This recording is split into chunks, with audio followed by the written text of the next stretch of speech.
Someone had to sit. She knew she knew. She got. Don't get it. Ready? That's all.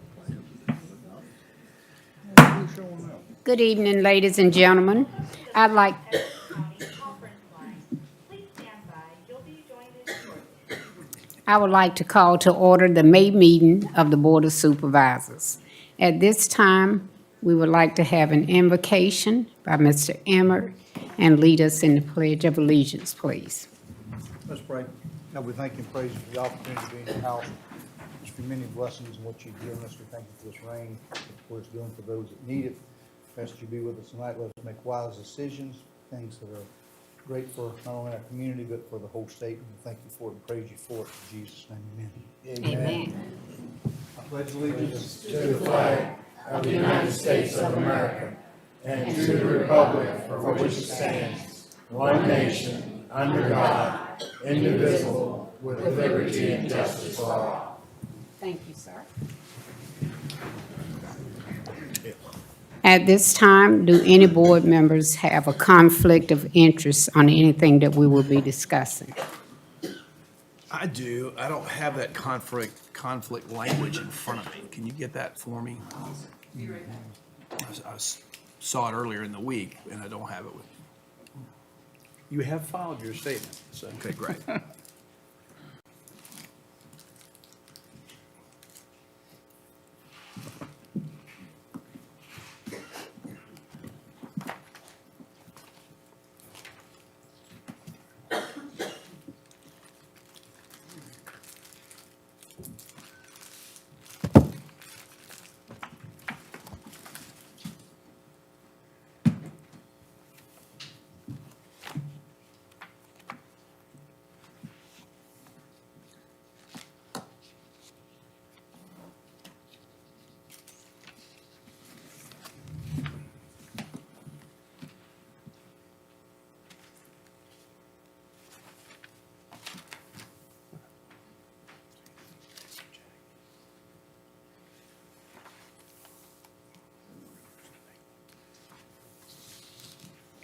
Thank you.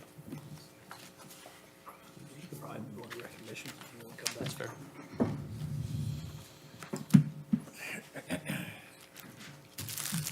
Do you want to move on to the recognitions? We can do that if you want. Yeah, we can do that. Okay, at this time, we're going to move forward with recognitions. Here comes Sarah. It's okay.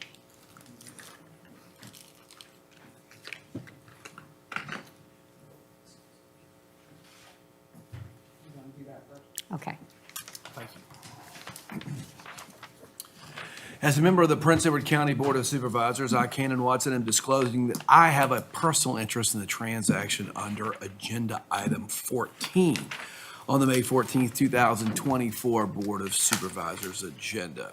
Item 14 is the elementary school construction financing literary loan fund. For this financing, the county will be utilizing its contract for financial advisory services with Davenport and Company LLC.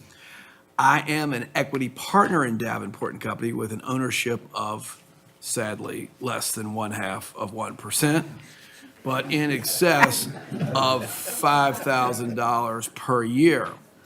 Section 2.2-3110, subsection 4 of the Code of Virginia enables the county to lawfully enter into the contract with Davenport and Company, as I have no legal authority to participate in the procurement or letting of said contract on behalf of Davenport and Company, and I have no authority to participate in the procurement of letting of said contract on behalf of the county.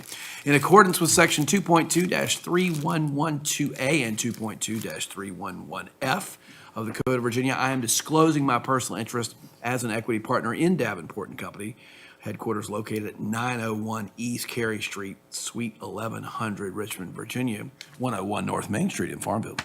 I am unable to participate in all discussions and votes when the county utilizes its contract with Davenport Company for financial advisory services. I have filed a declaration of disclosure with the clerk of the Board of Supervisors, a copy of which is available for public review. Thank you, sir. Now, if we could have the recognitions.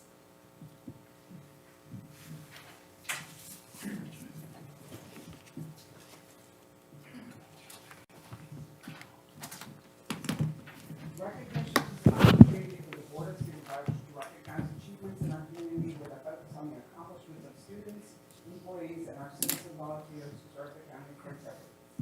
This month's Employee of the Month is Teresa Estes. Teresa began working in real estate with the Commissioner of Revenue's office January 2nd.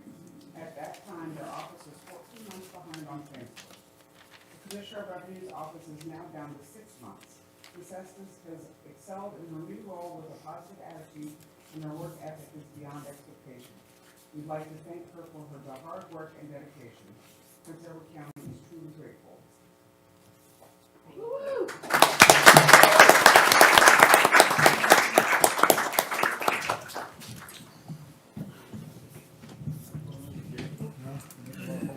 No, you good.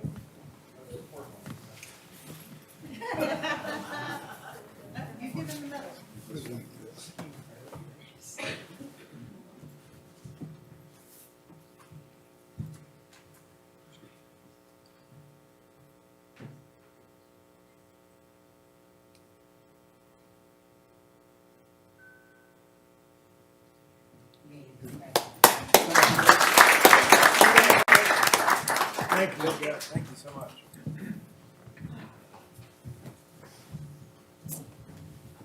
Stuff right there. That's moving the needle a little bit right there. The county would now like to recognize Girl Scout Troop 236 for all of those with Girl Scout.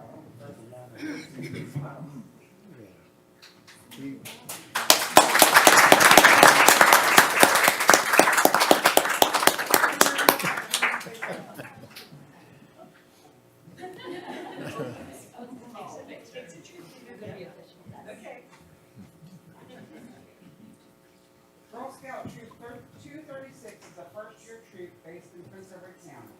The mission of Girl Scouts is to build girls with courage, confidence, and character to make the world a better place. The 7 Brownies of Troop 236 exemplified this mission earlier this year. For their first cookie season, the girls collectively sold 1,827 boxes of cookies.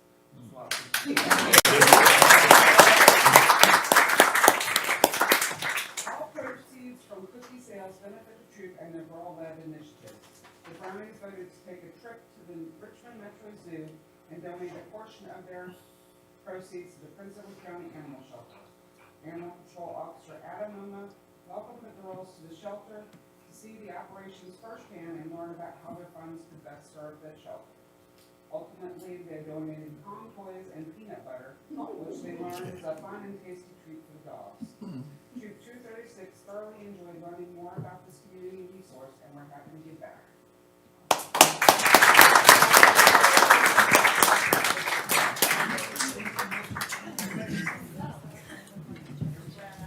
Anybody bring any thin mints? That's what I was gonna find out if they had anything left.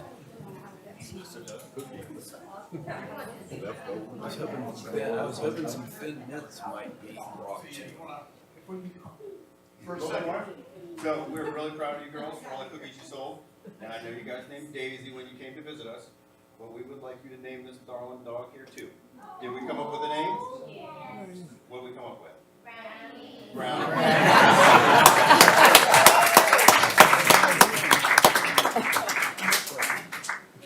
Brownie it is.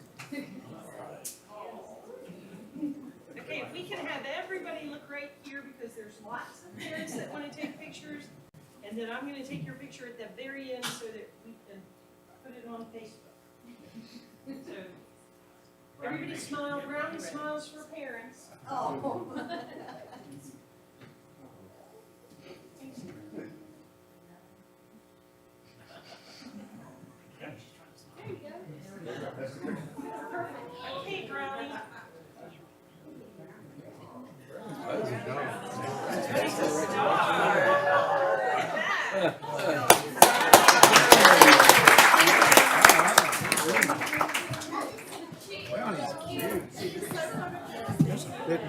Got some hit in it. Brownie does not smell very good. They told me downstairs.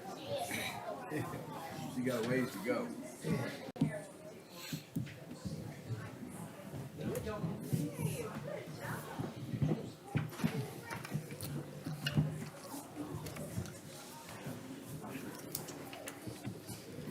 Thank you again. We really appreciate your support.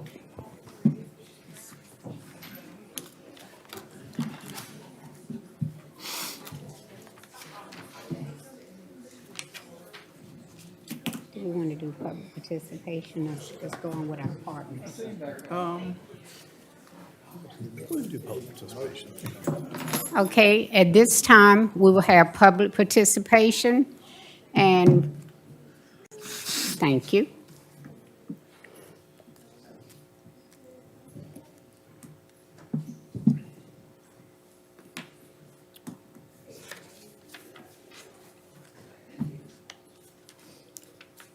Madam Chair, there's no one signed up. Okay, there's no one signed up. Is there anyone in the audience who would like to speak at this time?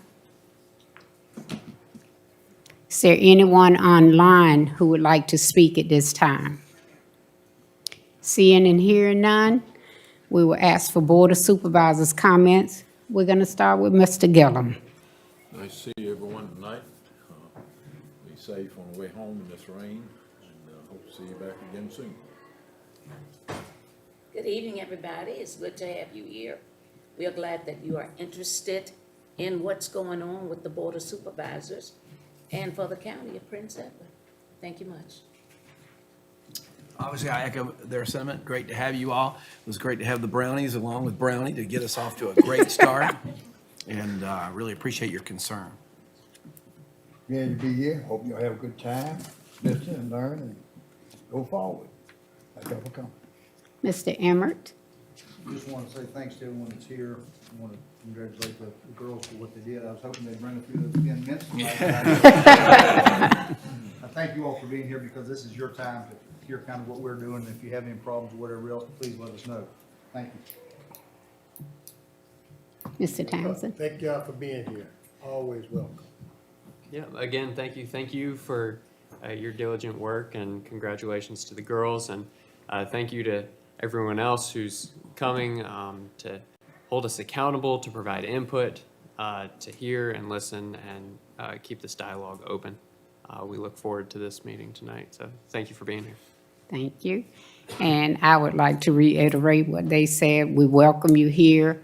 And if you have any questions or concerns, then we would do our best to provide those answers and sit back and enjoy and see how your government works. Thank you very much.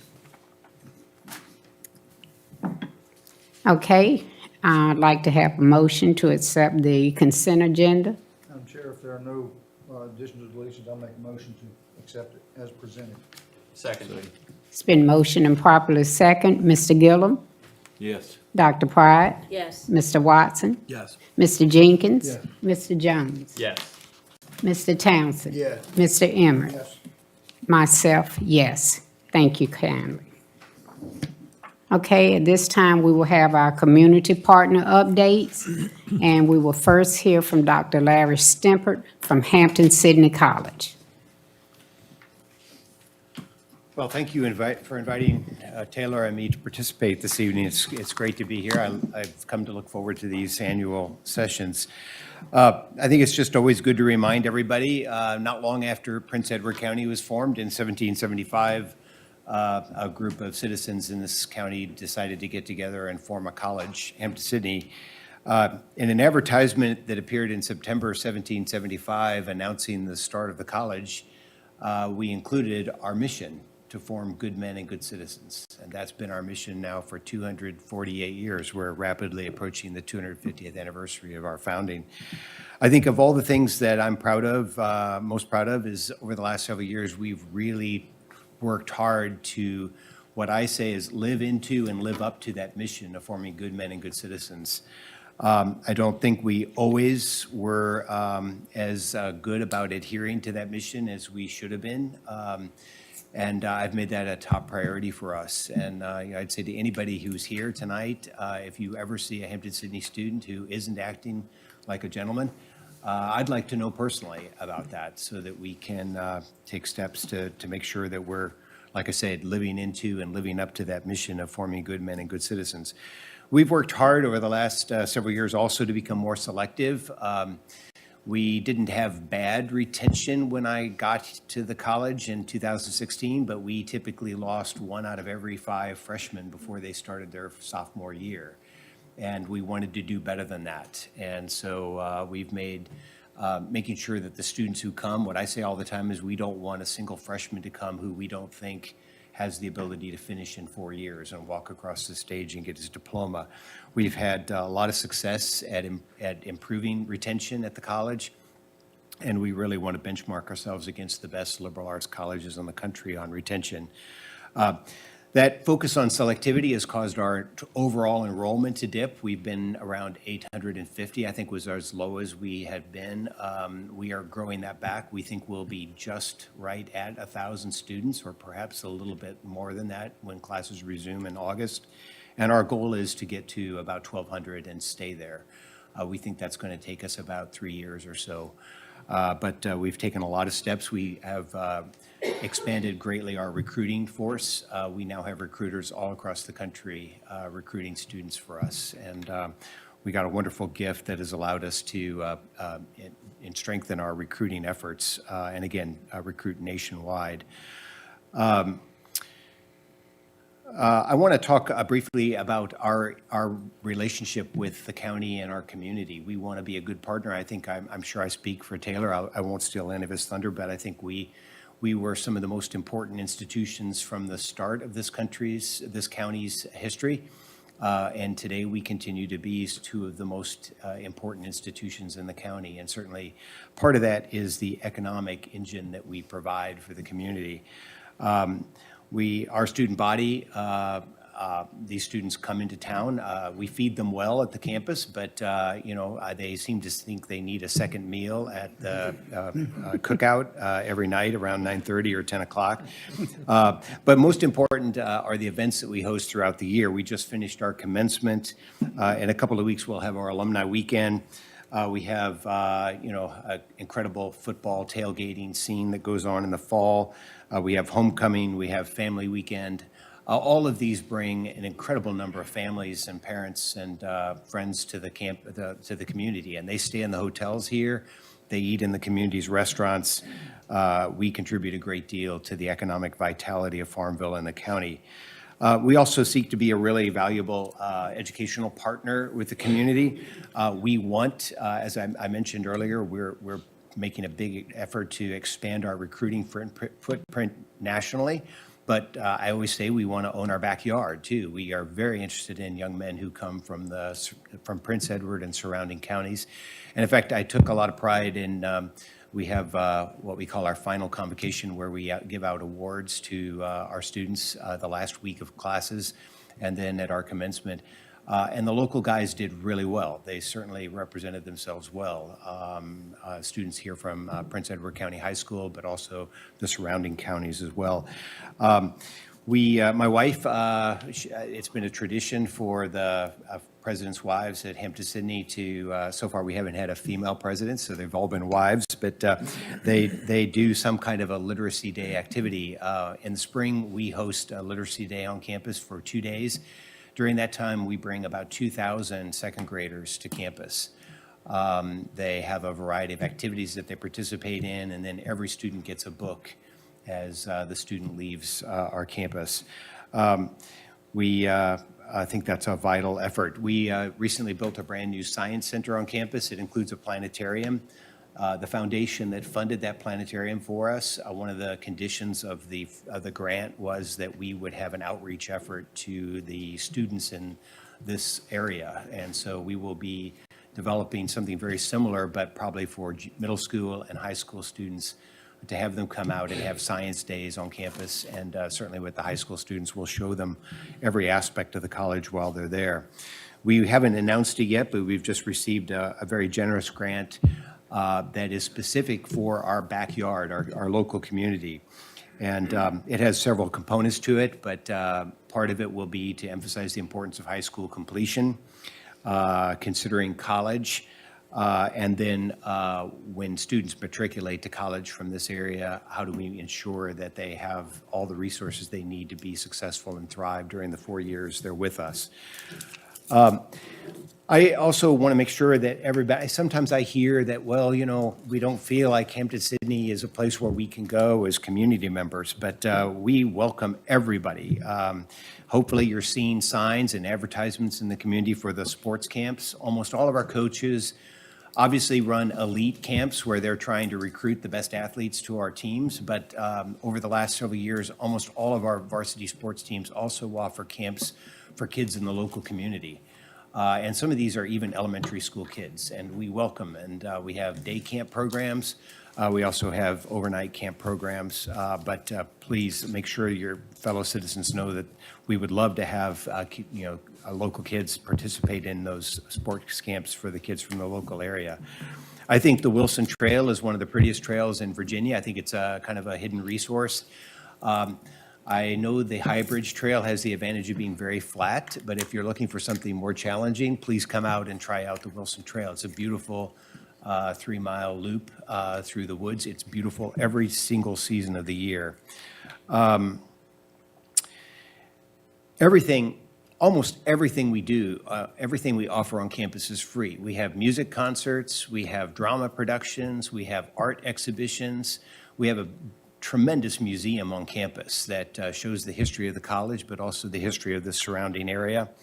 All of our athletic events are free unless we make it to the NCAA tournament, and then the NCAA requires us to charge admission. That's a good thing for us. We like to get into the NCAA tournament, but until the tournament season begins, everything we offer on campus is free. So on a beautiful spring day, if you have an itch to see a great baseball game, come out to our stadium. In the fall, if you want to be a part of our football scene, come out and enjoy a game. Everything is open, and the public is welcome to come out. Another part of our economic contribution to the community is construction and renovation. I have to tell you, when I arrived at Hampton-Sydney, I was not thinking we would do a lot of construction and renovation, but then I started touring the facilities. And we, I think, kind of took pride in the sort of rustic nature of the campus. But of course, we have to appeal to our students and, of course, their mothers as well. And so we've been, we now have over $170 million in construction either completed, underway, or planned for the campus. And whenever possible, we try to use local contractors. Holman Masonry, for example, has done most of the brickwork that we have done on our campus over the last several years. We take real pride in making sure that we seek out local contractors. I'll be happy to take any questions. I guess I want to make sure that I make you all aware. We have been operating a shooting facility at the Slate Hill Plantation property, which the college owns just south of the college, for now 2 years. Under a special use permit that you granted us some time back. It has been a great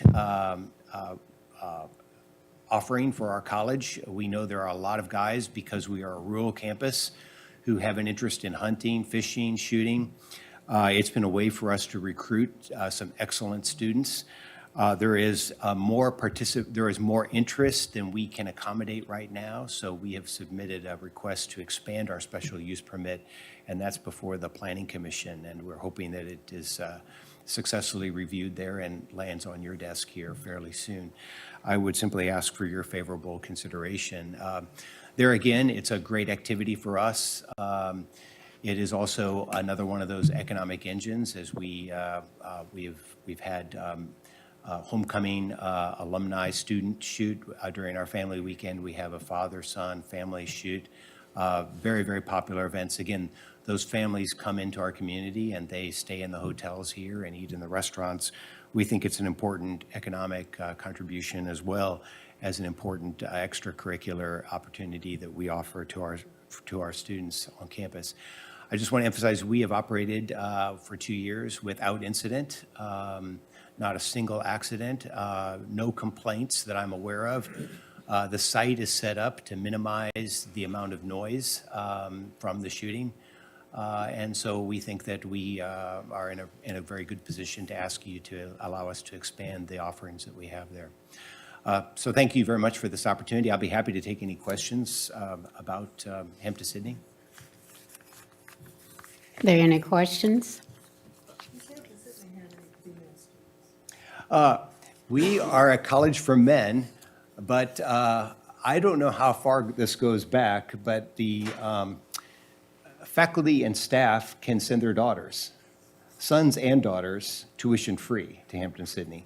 So we have always had at least, I think right now we have 5 female students enrolled at Hampton-Sydney, and we actually had a graduate this past weekend. Before I arrived, the valedictorian was the daughter of one of our professors.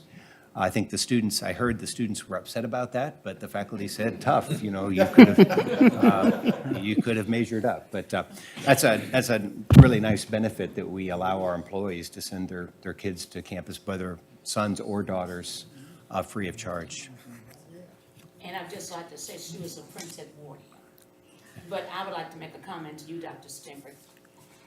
Dr. Stimpert is always very supportive of me with my town hall meetings. Thanks for your support. Oh, sure. Appreciate that. It's, I love to encourage our students to come out. It's democracy in action. Thank you so much. Yeah. Thank you so much. Thank you.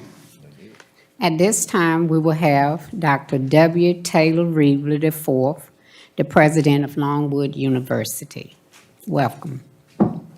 Well, it is a delight to be with you all. It really is a delight to be here. And a delight to be here with Larry as well. And it is graduation season, and Hampton-Sydney, as Larry said, finished up the semester and the year last weekend. And then Longwood, we've got our graduation ceremonies coming up this weekend.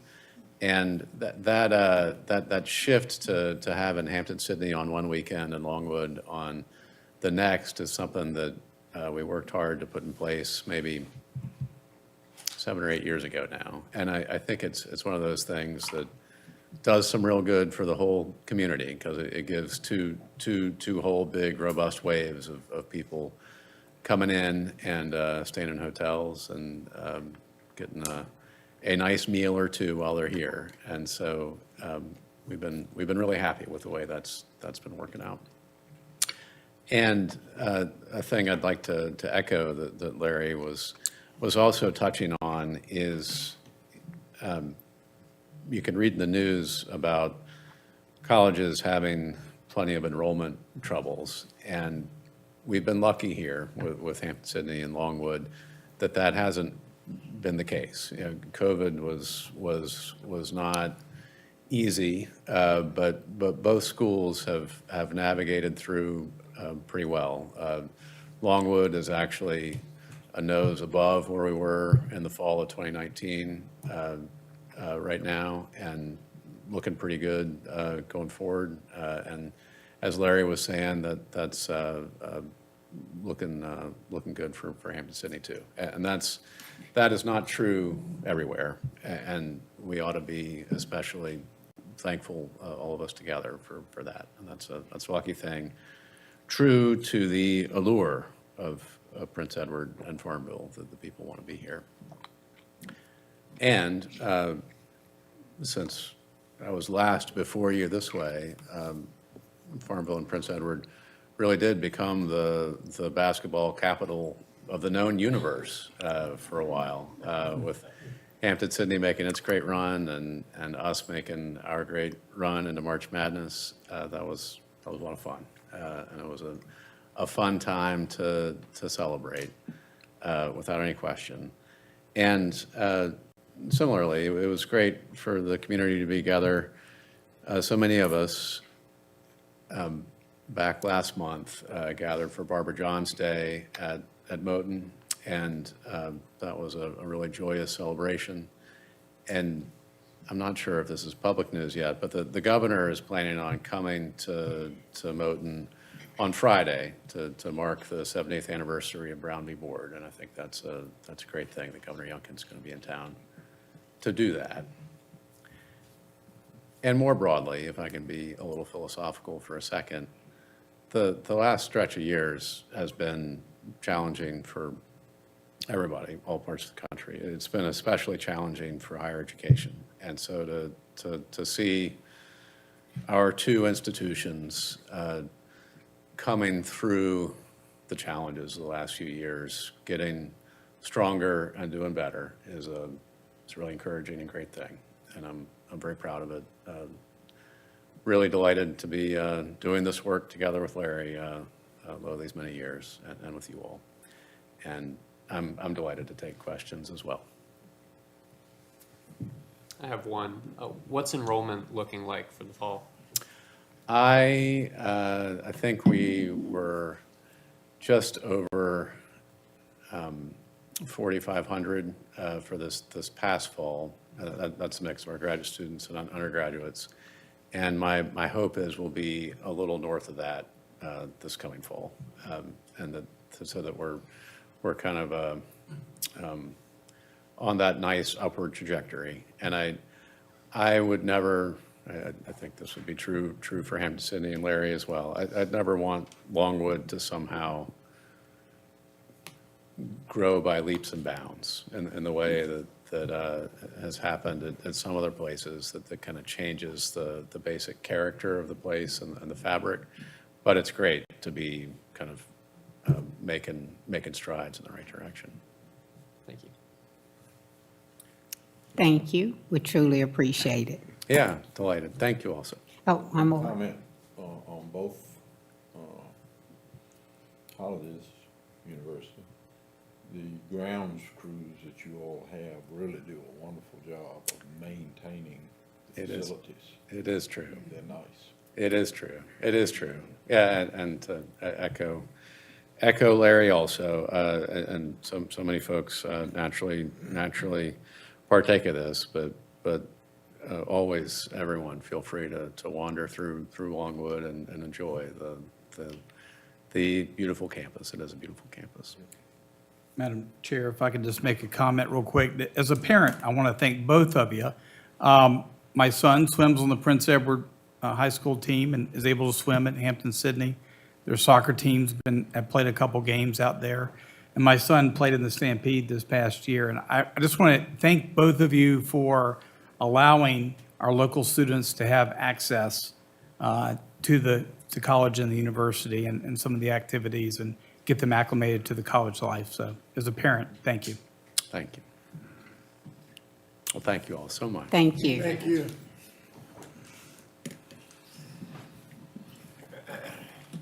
Next, we will have Mr. William L. King, Jr., Assistant Residency Administrator.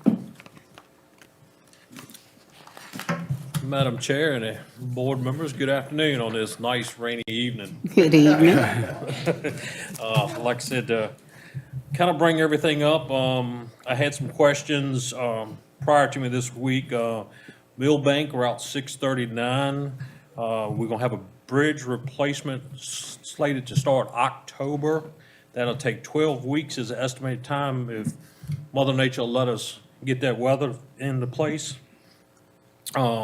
Route 665 in Worsham, they're setting beams next week. So they're looking for that to be open by the middle of June. So hopefully we'll have that up and done and paved and the guardrail in place by the time school year starts. And let's see here. We're getting ready to pave, put the first shot on our rural rustics that we got left over from last year. Let me get my glasses so I can see the numbers. Route 771, Route 780, which is Old Oak Road, Briar Way Road, and Falkland Road. We're gonna put the surface on it next week. If the rain holds out, we'll put the first shot. Takes 48 hours after the first shot before we can put the second and third. So those will be paved here in the next 2 weeks. We're gonna, contract crew is starting up mowing on secondaries here in the next week or so. They're moving out of Charlotte County. They're gonna move into Prince Edward County with 2 crews. Now, I'm not sure exactly which way they're gonna come in, but they're gonna try to get in so they can get the grass cut in a reasonable amount of time. And they have their crews in front of them finish the litter removal on the gravel roads that we didn't get on our special litter removal. So that should be taken care of. Our ordinary maintenance crews, they're patching some roads, getting some brush cut. Their contractor we got that's gonna be patching 460. Hopefully, if it's not raining tomorrow, they're gonna start on 460 eastbound lane at Prospect. We got a couple rough spots. We're gonna get patched out here pretty quick, and hopefully that'll hold off. Not, it'll be next week because of course we all know it's calling for rain throughout the week and weekend. So hopefully we'll see. Any questions?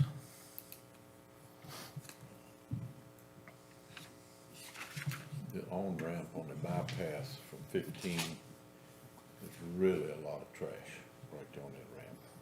Okay. Unless the crews will be picking it up before they mow. Yes, sir. Yes, sir. If not, we'll get our inmates that we get, that VDOT gets, and we'll get them picked up. Is this right here? Yeah. Okay. Where you go, going west, hitting the westbound lane. Okay.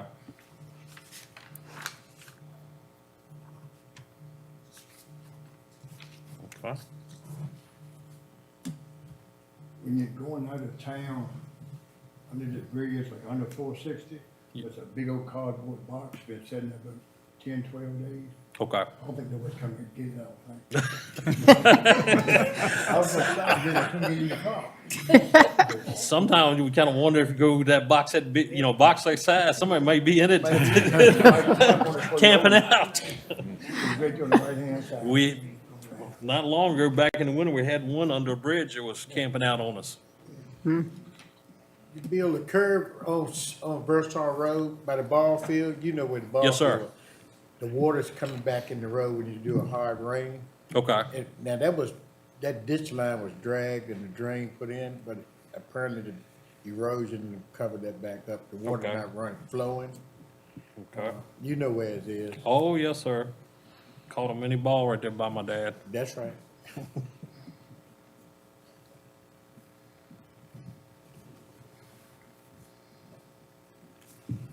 Okay. Any other questions from the board? We're going to open the public hearing for any citizens who would like to. Thank you.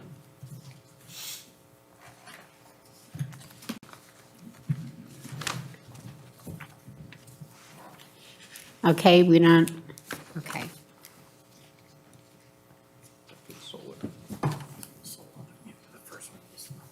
Nothing on that one. No one signed up. Is there anyone here in the audience who would like to speak? Or is there anyone online who would like to speak? Okay.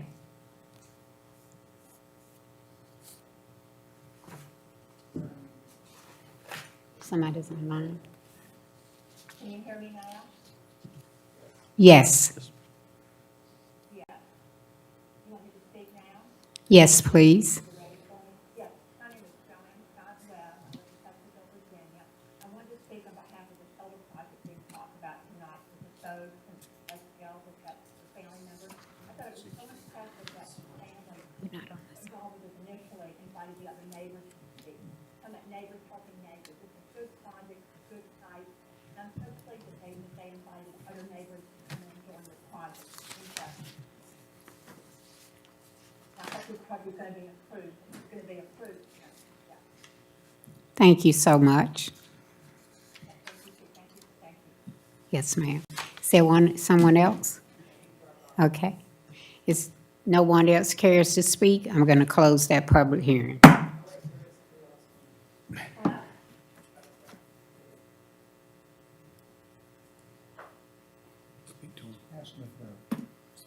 Yes, ma'am. Are you trying to speak on the solar projects or the VDOT public hearing? It was on the solar. It was solar. Yeah. We'll be with you in just a couple minutes. We're on the VDOT public hearing right now. Okay, thank you.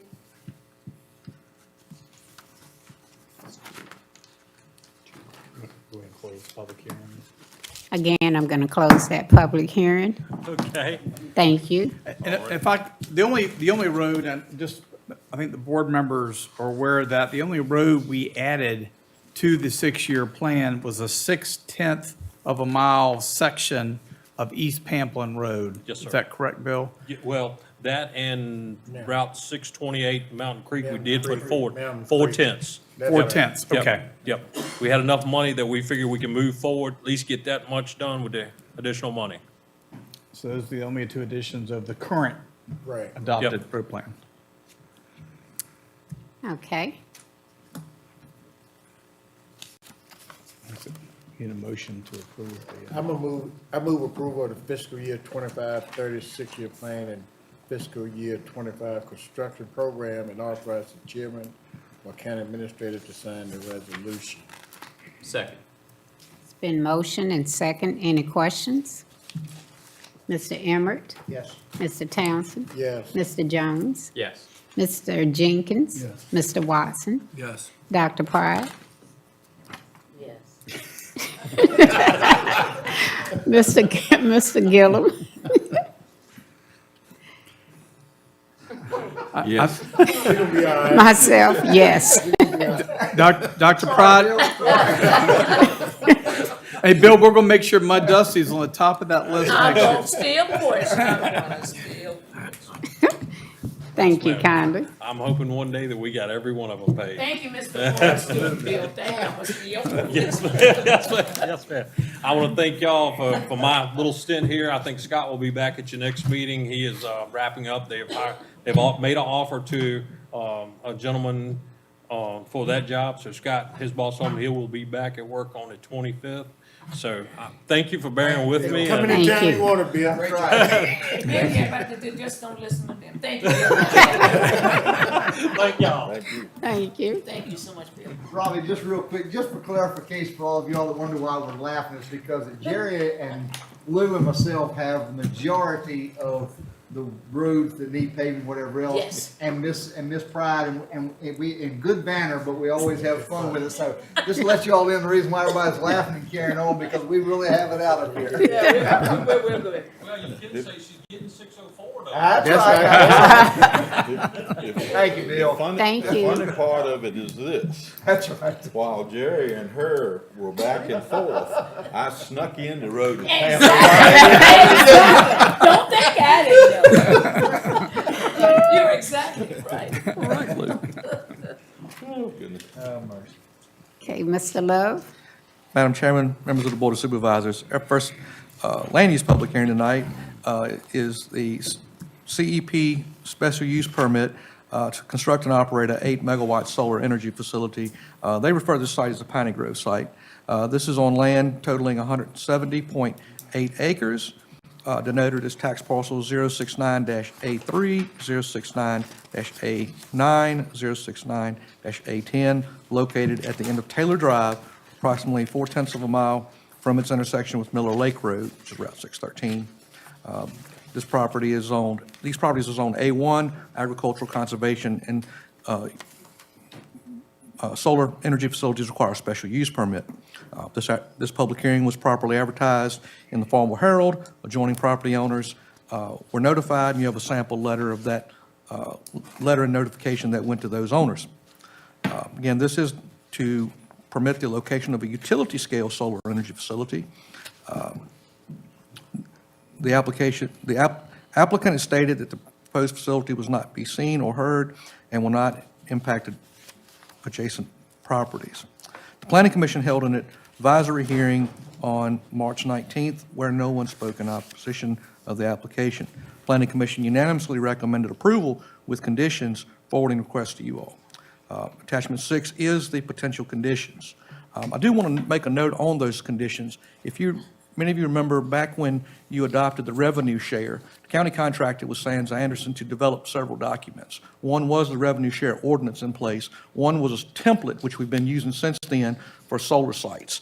So this is a template that is, it's almost a state model. A lot of localities use a lot of this language. It meets our ordinance guidelines and requirements, as well as other things such as emergency services, decommission, et cetera.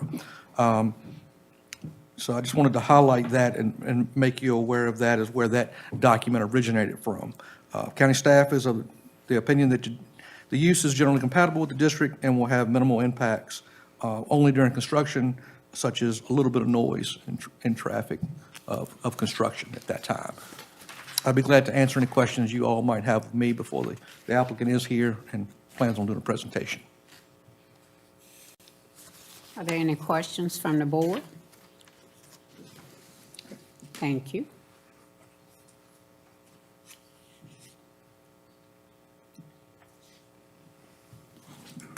Okay, could we have the owner to come forth and speak from the solar? Or the representative?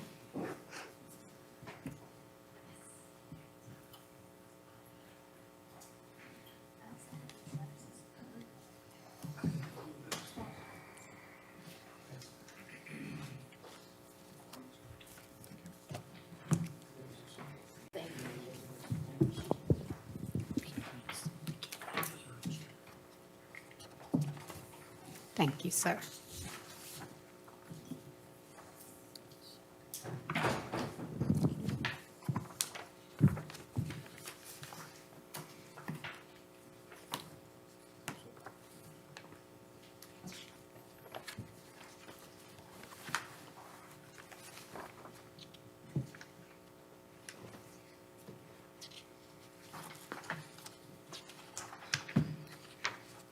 Okay. Check, check. All right. Good evening. Good evening. My name is Bobby, and I'm a project manager with CEP Solar. I want to start by thanking all of you for the time that you've given me so far. I know that all of you have about 1.5 full-time jobs, so thank you.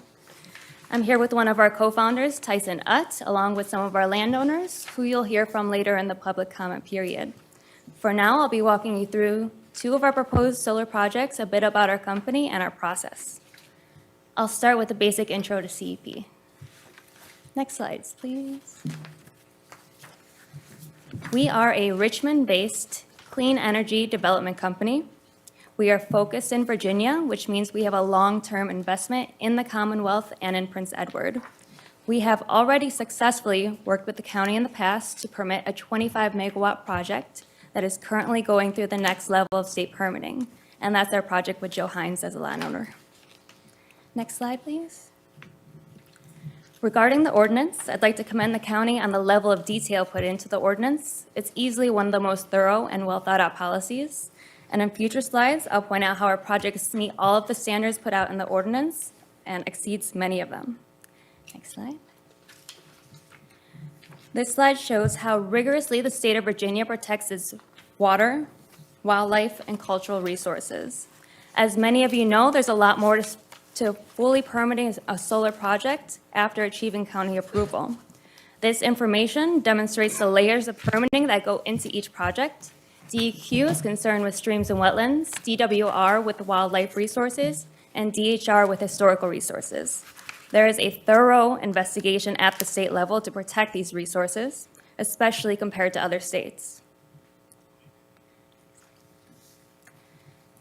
When we're looking at potential solar sites, we use those state data sets in order to make informed decisions on where to site a project.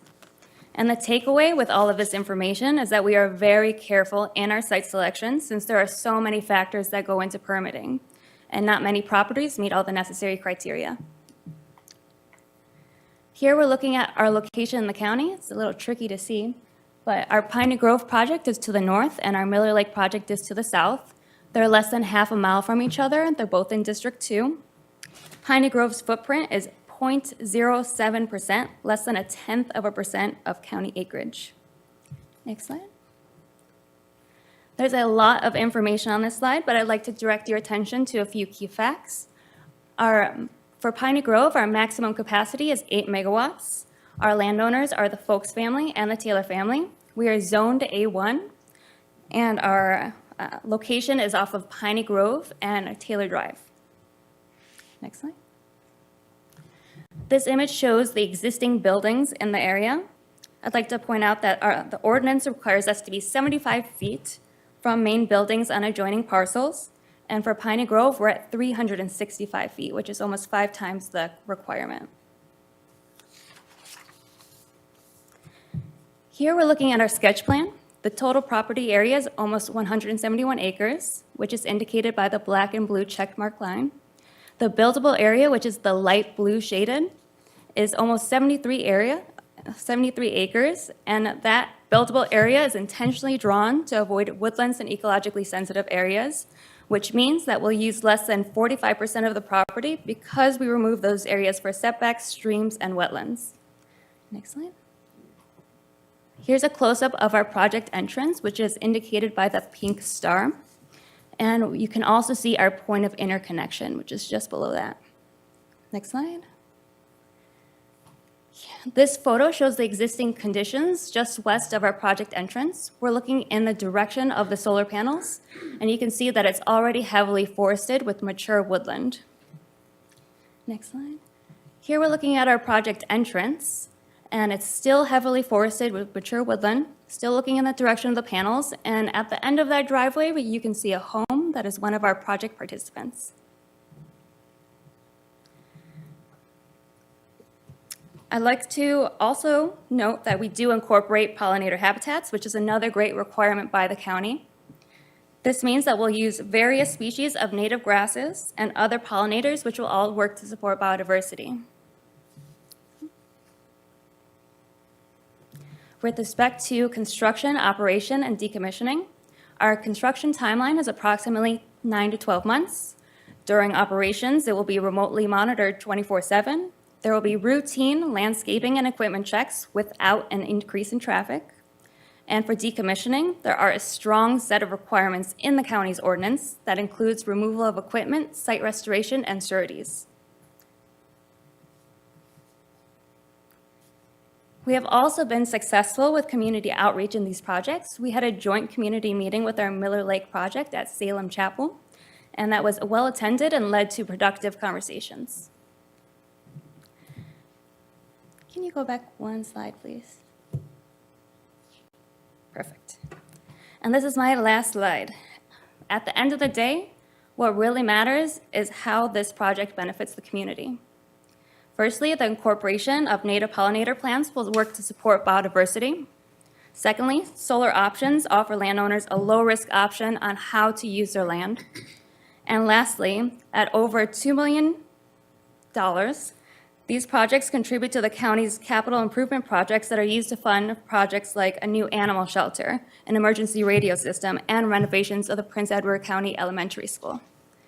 And with that, I'll leave my contact information, and I'm happy to answer any questions. Just don't call before 7. You knew I had to do it. Are there any questions from the board? I guess a quick question, ma'am, I don't know if this is directed to you or if it's a board question or whatever else, but I'll direct it to you for the time being. On the decommissioning, where can any of these panels be taken to? If you all have, and a case in point is, there are several out in the Midwest right now that are torn all to pieces because of hail. If, it's not an if, but when, I was a tobacco farmer for a long time, and it's not necessarily if a crop is going to get hit by hail, it's just when. So if we have these panels that are damaged by hail, where can they be taken to be gotten rid of? Yes, sir. That's a great question. Well, in 40 years, that's when the majority of them will be decommissioned, but at a sooner time than that, the closest recycling center for solar panels is in Salisbury, North Carolina. And North Carolina has a big industry for recycling solar panels. And I'm sure that within the next 40 years, there will be many more companies that are entering into that market. So any panels that would be taken down from here would have to go to Salisbury, is that correct? That is an option. Yes. Are there any options anywhere else east of Mississippi? Yes, sir. There are many options in North Carolina. As far as, well, that's for recycling. I mean, it's not the preferred way, but often go to a landfill, and, Which the only landfill to take them right now is in Chicago, is that correct? sir, I'm not sure about that, but that is a really great question. I have our co-founder here, Tyson,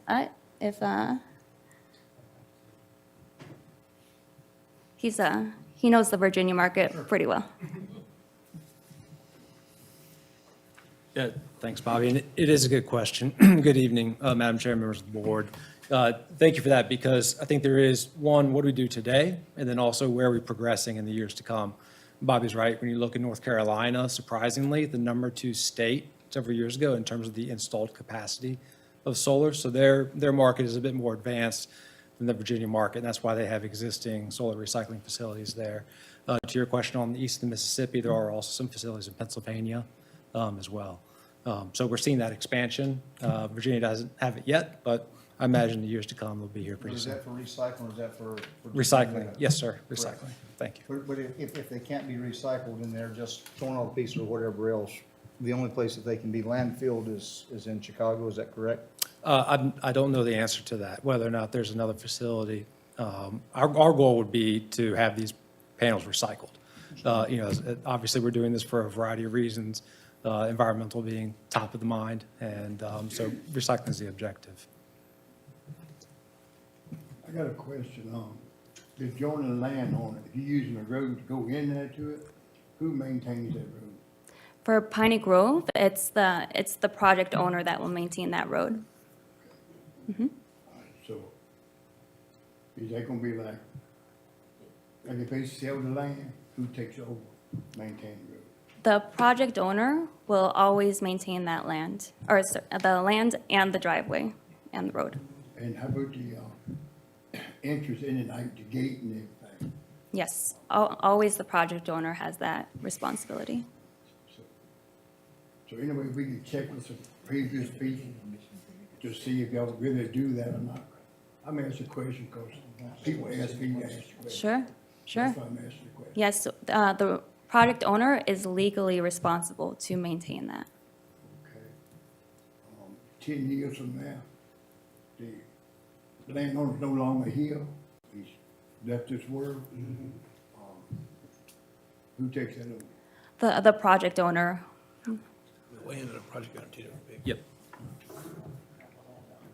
Yes, Mr. Jenkins, if I may add too, also how the project has those obligations. So when we're talking about the project owner. So when the change comes and not. Exactly, right. So our obligations to the landowners through the land agreements, as well as our obligations to the county through the permit, but the conditions that are outlined in the permit, that's what requires the maintenance of that. And we also, of course, have an interest in maintaining access, being sure that that's available anytime.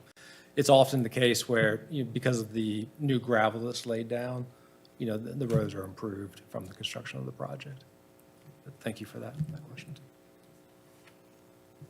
Good evening. I have a couple of questions. I imagine y'all have done many solar farms, helped develop them. Have you decommissioned any yet? We are a very new company, and we have not gone under construction yet for any of our solar projects. And the life of a solar project is about 40 years. So we have some that are in process right now. But to answer your question, no, we have not. Okay. Another point that I just wanted to note, and I think our county administrator was able to clarify this for me, but I spoke with the chief of the Farmville Fire Department yesterday on the phone, and he was telling me that it was really beneficial for local first responders to get to meet with whoever's in charge of the site and get training for how they're going to handle each individual site. So that's something that, us as a board, we need to make sure that happens for each one of these solar farms, and that's included on this one, sir. Can I address that? Please. I do want to clarify that. So I want to let everyone know, this site and the other CEP site and the Elam Road site are under our current revenue share, the standard conditions which you have in your packet, as well as bounded by siting agreements. Those have at the site plan, and that's when, after, if a site is approved, they go through the stormwater, the ENS, the county site plan. At that point, we have an emergency operations plan, emergency management plan, but you see, I think it's worded a little differently in there. But that plan will address training and site safety and security and emergency operations. We get that at the time that they're actually applying for construction to build the site.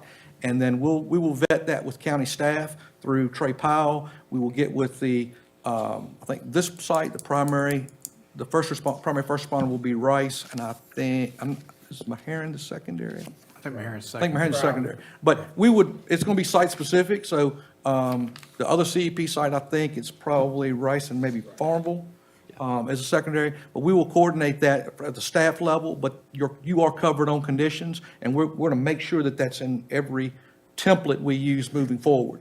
The site that we have that's called Holocene or HCE Moran, that's currently built in the Rice community, is not under those regulations. We didn't have that siting agreement. We didn't have those template conditions then. So I just wanted to dispel that, make that clear for everybody, that we're trying to do a better job with these conditions and with the rules to make sure that we do cover those things like training, and we will vet that with the emergency responder, first responder, to make sure that they're getting what they need.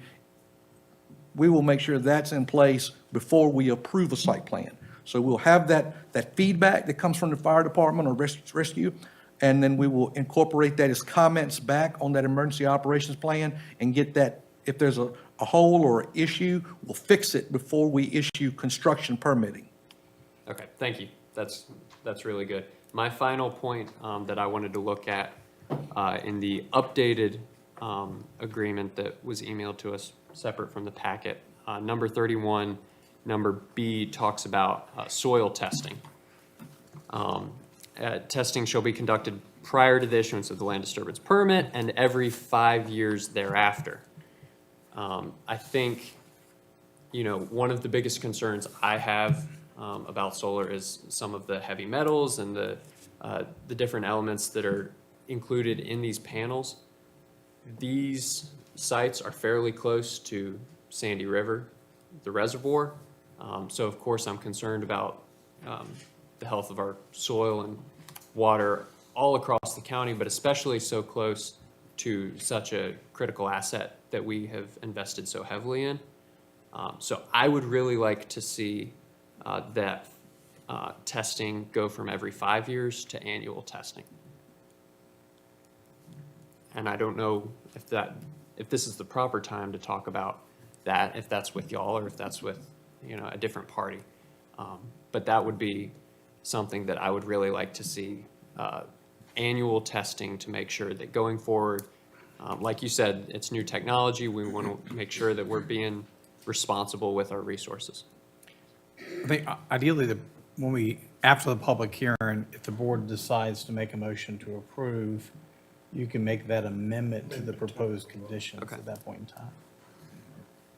And I got one more, not y'all's, but the solar thing is already on Pine Grove Road. Is that one hooked up yet? The Elam Road Solar, I The think. one on the right-hand side of Pine Grove Road, crossing the substation on Mr. Sawyer's. That's not even hooked up yet, is it? I'd have to check on that. I don't think it is. And the people that own the land, like, they could be waiting on a check. How long it's gonna be before you hook them up? So that's what I mean, the landowner needs to know they're gonna tie up the land, and then get no money till it gets hooked up. Do they understand that they're gonna be tying up the land with no money coming in and can't even do anything else with it?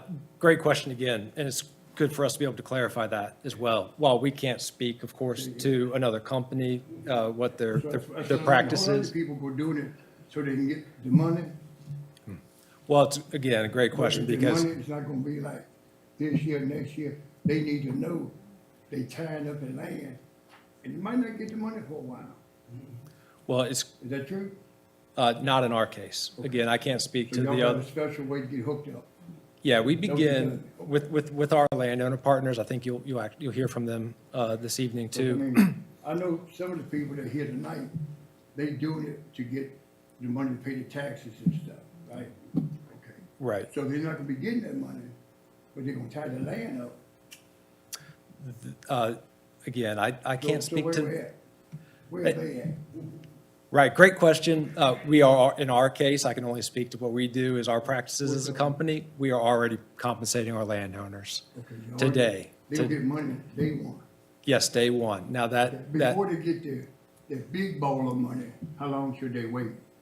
only a few years, as you understand. I mean, the permitting process, once it goes to the state, there's a process there, and the utility interconnecting the So they might project. have to wait 3 or 4 years. It could be 3 or 4 years. I would hope it'd be more like 3 years, I think a 2 or whole 3. lot of people think they're gonna get the money like, now, so they get a little trickle of money. They get a little something here, but no whole lot here, just a little something. Okay, they need to know that, cause they be waiting on the money, and then the money don't come, they be back up here wondering, how come they not getting the money? Then we get to deal with that. Supervisor. Y'all need to know your money's not gonna be at the door. Supervisor Jenkins, the unfortunate part is we're not part of the process where they negotiate with the solar company. They need to know, they might have to wait about for the money, that's what I mean. Absolutely, and you know, I think every deal's different, and some people hire a law, legal representation to help them through the process to specify that. That's where that money go to the lawyer. Sometimes it helps. Yeah. So they end up with it, I mean, a whole lot of them gonna do it to get the money. Okay. But if you're not gonna get the money, why they doing it? Right. Does So anybody again- understand this? Yes, sir. Yes, sir. Yeah. Just nod your head. Just nod your head. Yes, sir. That's what we're looking for. Can I? They're looking for the money. I just want to add one thing. Our landowners are here tonight, so they could speak on their behalf regarding that. I'm sure they'd be happy to. Harrison brought up a good point, came to mind. Do you know if Virginia Tech, NC State, any of these facilities have put up solar panels and are doing studies for the soil, for runoff? Do you know of any? I think that's Yes, absolutely. Another great question. Again, as a Virginia-based company, we happen to actually serve on DEQ's regulatory advisory panel, which includes individuals from Virginia Tech, most of the other universities, as well as the other agencies. And part of those efforts include Tech's soil testing that they're doing at project sites. So to your point earlier, I mean, we're fully confident in this technology and the encapsulation, protecting the soils, the permitting that's done, and we'd be happy to accommodate, more frequent testing, just to back that up. But yes, Tech is very involved, as is JMU, UVA, other state level institutions. And you mentioned NC State, just as a point of reference. NC State, again, just because similar to your point about the recycling programs, they've also been a big leader in that regard with those studies, that I think has been a benefit for Virginia. Thank you. Do these things, I've never been close to one. The reason I asked, I've been in fields that were overhead power lines on a foggy day, and you can hear them frying. Do these put out energy on a damp day that you know? Again, that's another great question. No. What happens is these panels, this is all operating at a very low voltage. When you hear those transmission lines, that's typically the higher voltage lines that you'll hear, like interacting with the atmosphere around them. And again, those can be orders of magnitude, hundreds or even thousands of times at a higher voltage than the solar projects and how they operate. It's a good distinction because, again, having worked with Prince Edward County on prior projects, we've been through the ordinance process before. We know how thorough it is, as Bobby referenced earlier on. While it classifies these as utility scale projects, just by definition, the county can choose however they want to define that. These projects are actually connecting to the lower voltage distribution system, Southside Electric Co-op. So again, it's the lower voltage side, and that means the power stays more in the community as well. It doesn't even touch or go to those higher voltage transmission lines unless there's some sort of imbalance in the system where they want to send power out. But this is providing power more locally so that there's less transmission, less power that needs to be brought into the community to supplement the local load. But again, great question. The panels operate at a very low voltage compared to those high voltage transmission lines that create that kind of effect that you're experiencing. Thank you.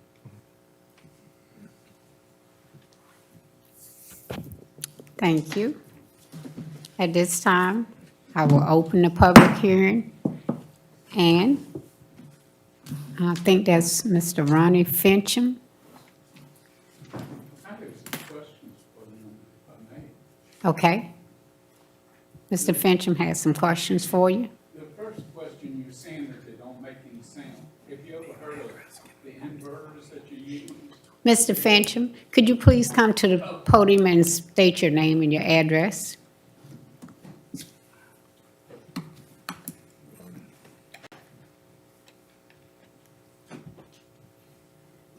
My name's Ronnie Fincham. I live at 42 Colonial Road, Elmira, Virginia. My question is, you use inverters on these projects.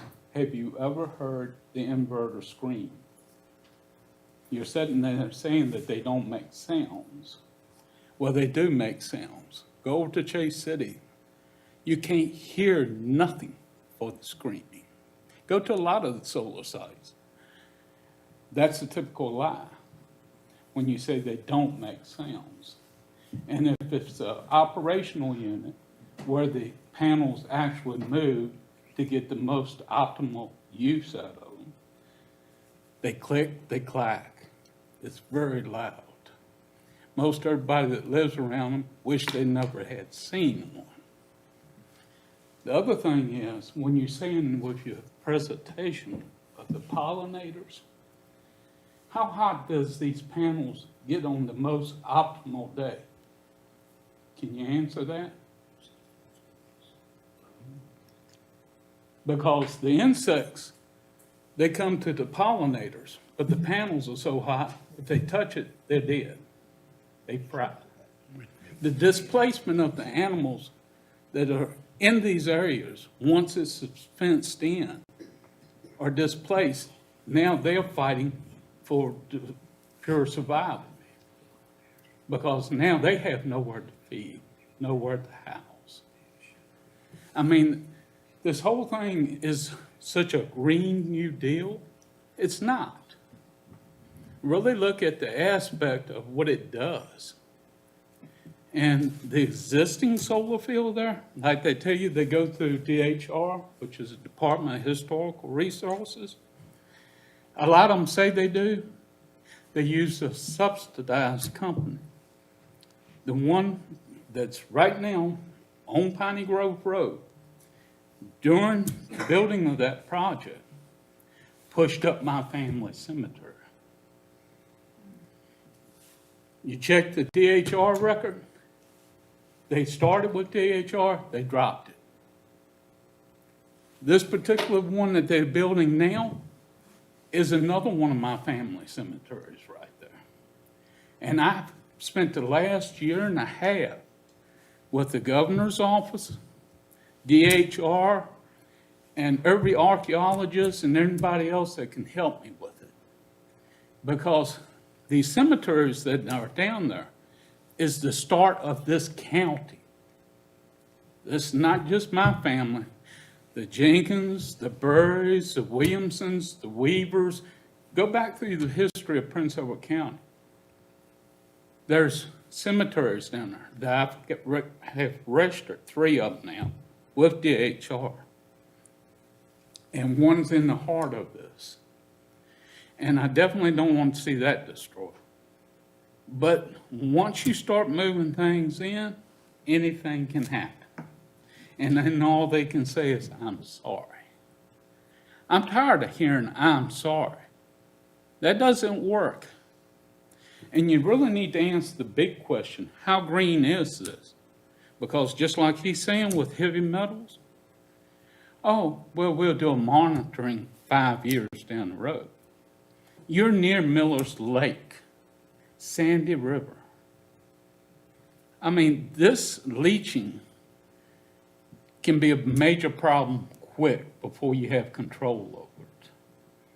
And the other thing is, you don't know how much of it is getting into the aquifers before you catch it. Where you've got civilian side of people that are living around the area that depends on well. They don't plan on city water. The other aspect of it is, they put the trail on the old railroad site there. And the reason was they wanted to build up a community that was actually looking to help residents enjoy the area. They can't enjoy it because they don't know the history of it when you take and do away with it. This was the area where Nottoway tribe, the Nahatans, started at. There's so many graves in that area, so much history in that area that is being destroyed. I had the archaeologists from DHR down there, and we start finding arrowheads right off the bat. I mean, suppose somebody wants to come back and do a survey on the land. It's been pushed off. You better start looking at all these projects and ask, has anybody that lived around a solar field, has their energy bill come down? Who's subsidizing this? Are they paying for it fully out of their pocket? Or are we subsidizing it out of the taxpayer pocket? Because every time it goes up and they want to put one in. So I'd like my questions answered on the panel, the heat of it. And I want the statement saying that you don't hear any noise from the inverters or the converters or the restriction of the transformers. Because I think that needs to be on record. When you're saying it's such a good project, you don't hear sounds. Thank you, and I look forward to an answer. Thank you. Next, we'd like to have Ms. Brenda Fincham.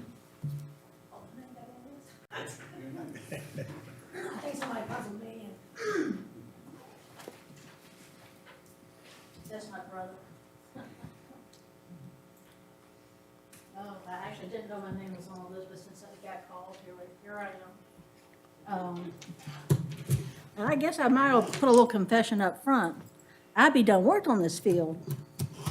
I've been working, I spent 40 years, I'm old like dirt, in the energy industry. About 35 of it was for... Can we get you to state your address, please? Well, I own property in Prince Edward County in the Hampton District. It's a piece of commercial property. But my home address is 42 Colonial Road in Palmyra, Virginia. Thank you, ma'am. 22963. The last year of my career, I was with a major energy company that wanted, because of my civil background, to work on the solar industry, to the solar fields. And I worked on these major projects that were between 9 and 1,400 acres. And I actually, and maybe I should be ashamed to admit this, I sat out there and cried. If anybody in this room think that that is for the green, the health of this planet, you are wrong, you are wrong, you are wrong. And you sit there and say it'll be 40 years for those panels, you are wrong. No, they haven't been decommissioned, but see how many that actually are working full function. Call Dominion Energy, call some of these major suppliers, ask them how many are getting the amount of megawatts they tell you they're supposed to get. And like my brother says, did the bill ever go down? Right now, every bill that goes through Congress, regardless of what the bill's title is, and you can talk to Cito and some of these other people, and you asked a very good question about where you're going to take them. Do you know how much it costs to recycle a panel, which most of them are not recyclable because they're mostly glass? The average cost is $20. Nobody can afford that. That's coming in on your next bill from Congress. You're paying for it, you're paying for it, you're paying for it, I'm paying for it. everybody in this room, the landowners, you're going to be paying for it because this industry makes $0. They can't put this product, oh, they're working on batteries and all this other stuff to store and everything. This is not something that you can put in a truck and move down the road. You can't put it in a train like you can gas and oil. You can't put it on a boat and ship it anywhere. The only thing you can do is collect the sun and the wind when it's available to be collected. This is something that's been around since the beginning of time, solar energy. And right here in Fallville, Virginia, I've been past homes in the 70s that had solar panels. Is solar energy, hey, if I had a place out in the middle of nowhere and I didn't want to run a power line to my house, awesome. If I wanted to heat a pool and put a couple of panels out and I didn't want to run a line to the back to my swimming pool, awesome. Hey, a little extra one back here on the. This is the biggest financial scam that has been pulled on this nation. I want someone to tell me, how much did your CO2 levels go down? You might call Dominion around now and ask them, why are they begging to put in a gas plant in Chesterfield County? Y'all are going to be facing a blackout like you've never seen. And when the money runs out, and I say it'll probably run out in the next 5 or 6 years, because there's just so much money you can print and so much money that you can borrow. Your electric bill, if you have electricity, is going to be running about 4 figures. If you don't have a $1,000 a month electric bill, because this is subsidized, every bill between grants, when you juice something up, when you soak it, is that when you get your first payment? How much are you getting now for the different, everything is done by either tax incentives or grants. When these, I take it you're putting in non-positionary, they don't even bother putting in tracking anymore on these solar fields. They're putting in non-positionaries as cheap as they can get it. As cheap as they can get it. They're not tracking the sun. And one of the reasons they're hoping to not ever have to do that is because the government won't allow China to have full control over the electric grid. Ask them who owns the software on the tracking system. Ask them. That's what you'll go by, and even these ones that track, see if you don't see a lot of panels at the noon position, because they can't fix them. Because they have to have China come in and do an alteration to the, they'll say that it came from a software company in California. Well, no, it came from a software company in Spain. Well, no, that's probably a software company in France. No, it's not. It's a software company in China. Yes, SCADA controls all this stuff. All the stuff gets fed to SCADA, but then SCADA can't, you don't have total control over that. SCADA has to shut it down. Or you're one button from somebody coming over here and shutting down your whole electric grid. Is that what you really, is this worth it? Because they come out here and offer landowners, because right now, but like I said, 5 years, these folks probably won't even have a job when the money runs out. The decommission, these are sunk down to void in order for them to stay stable in the ground. You're talking about pulling out thousands, depending on the size of this. And the reason I'm so vocal right now is one got built 32 acres there in Fluvanna County, and I was going to go up there and give this song and dance and tell them what I really thought. And I looked over and I saw this couple that was probably in their late 70s. And I know that they have been struggling farmers all their lives. Here was a company that come in and is offering them $1 million check for their property.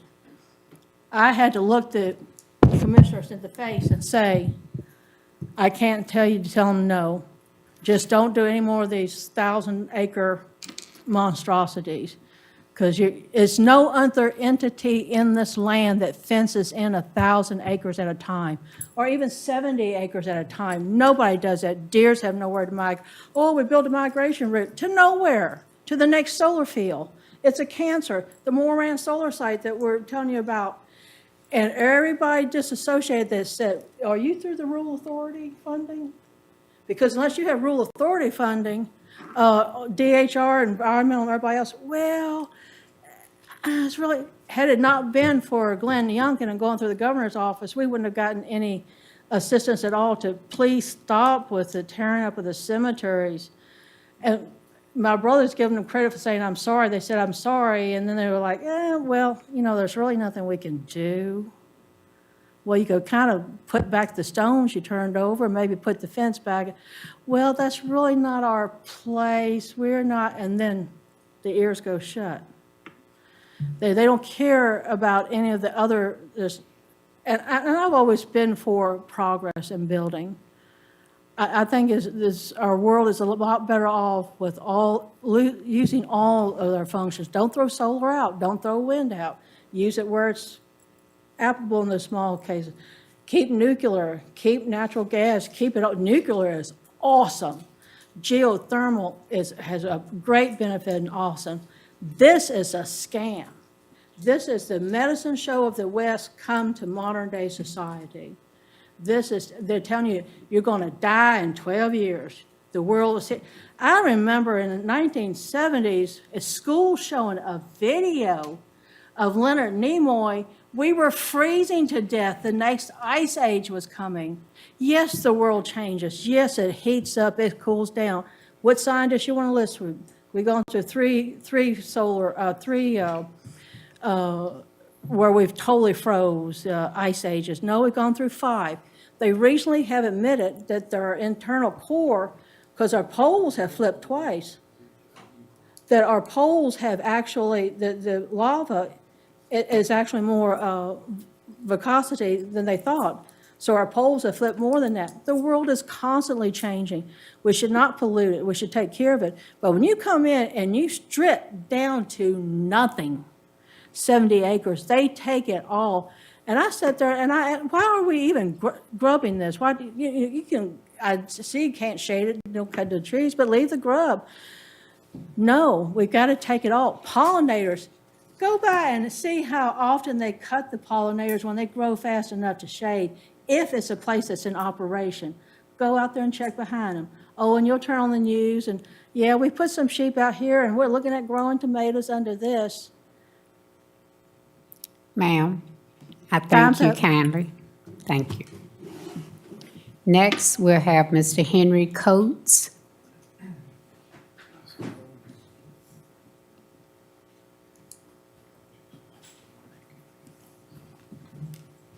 Yes, thank you for hearing me. I have a vested interest in this mainly because I am an adjacent landowner. Your address, please. Your address? Oh, my address is 57 Moran Drive, Rice, Virginia. Thank you. I actually live about a mile from the site that's at Campbell Lane and Piney Grove Road, and that's the one I'm referring to. Could I get the young lady that did the presentation to put the map back up for the site at Campbell Lane, please, if she's got it? I don't have a map. Oh, well, that's the one I'm mainly talking about here. I'm talking about that one. If you want me to wait till that one? Okay, I'll just wait till it. Okay, separate presentation, I'm sorry. No problem. Ms. Estelle Jones?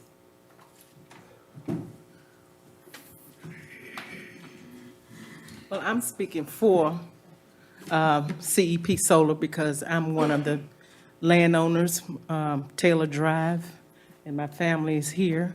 And we are proud to be a part of the project. And Mr. Bill Jenkins, you asked two questions that I was right on the spot asking when we were approached about doing the project, and that was about maintenance of the road and about the remuneration. And we were assured, we started getting money as soon as we signed the agreement that we would rent to CEP Solar. So we got that up front straight. But we're glad to use some of my parents' old farmland at 159 Taylor Drive as a part of this project because the land is growing up. We're not able to grow tobacco anymore or wheat or anything like that. So we were very glad to use that. And we're also glad to be able to help provide jobs for the community. And I believe it will be good, not only for my family, but for Prince Edward County. It'll help us pay our taxes and maintain the property. And in my understanding, that some of that tax money will be going towards the county too. So I'm for the project, and the Taylor family is for the project. Thank you Thank so you. much. I can't read the first name. I think it's Faulkner. I apologize. That's okay. I can read it enough to get that last part. Yeah, you got that. Your address, please. Edwin Folks, I actually live in Tazewell County, but we own land here. I grew up in Burkeville. Okay. I was born in Farmville. All So, you know, for myself and the family, we thank you for giving us a little moment to address you. We actually talked to a number of solar companies over the past 4 years. And we're actually pretty proud to have selected these people. They selected us, we selected them. They really have a really good outlook for taking care of things like the cemeteries. And we actually have the cemetery on our property, and we've had it added to the plat so that they can't do anything with it except put a fence around it and preserve it, access for it for anyone who wants to go there. And we found another cemetery on the other property, and we're having that added right now to the plat. So we're aware of these things. Anyhow, this is a local company. They take care of things locally. They're interested in preserving the community and the land, and that's what we care about. And yes, we get money. We got money the first time we signed, and we've gotten money every year since. And that money is, so there are three different parts of the project, and planning is what's going on now, so we get money during that, and then during construction, that goes up, and during operation, it goes up again. And annually, we get a check. They actually make a deposit directly, just like they did for the Taylors. So we thank you. We Thank ask you, sir. to approve it. Thank you. Mr. Andrew Payne.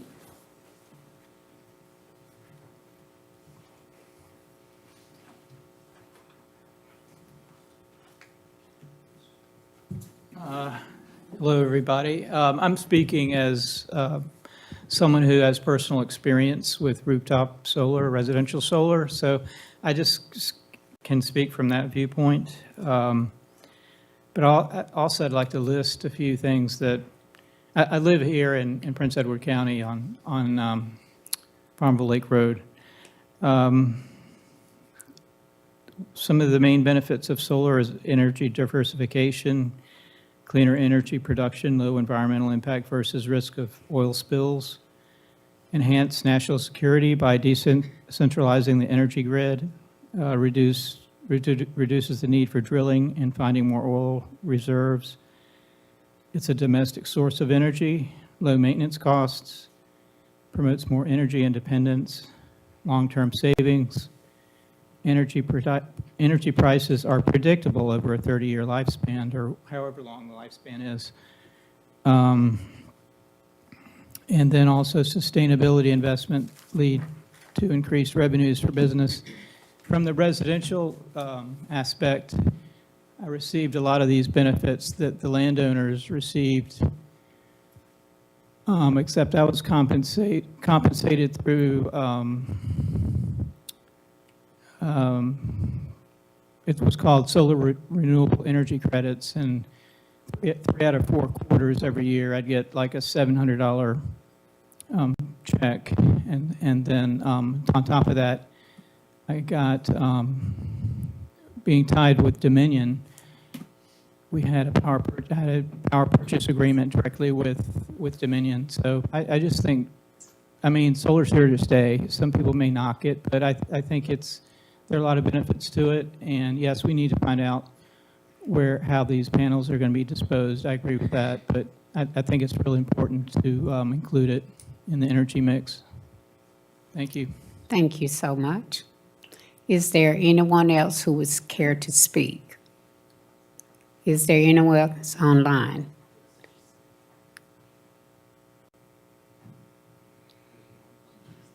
Okay. Hello? Yeah, I'm Willie Taylor Shepherd, part of the Taylor family, and I agree with a lot of the input that Mr. Payne said. Solar is here to stay, and it might so be the way of the world. But I agree, I'm definitely for solar energy now. And what is your address, please? 285 Taylor Drive, and I also live in Mississippi. Thank you so much. Someone else?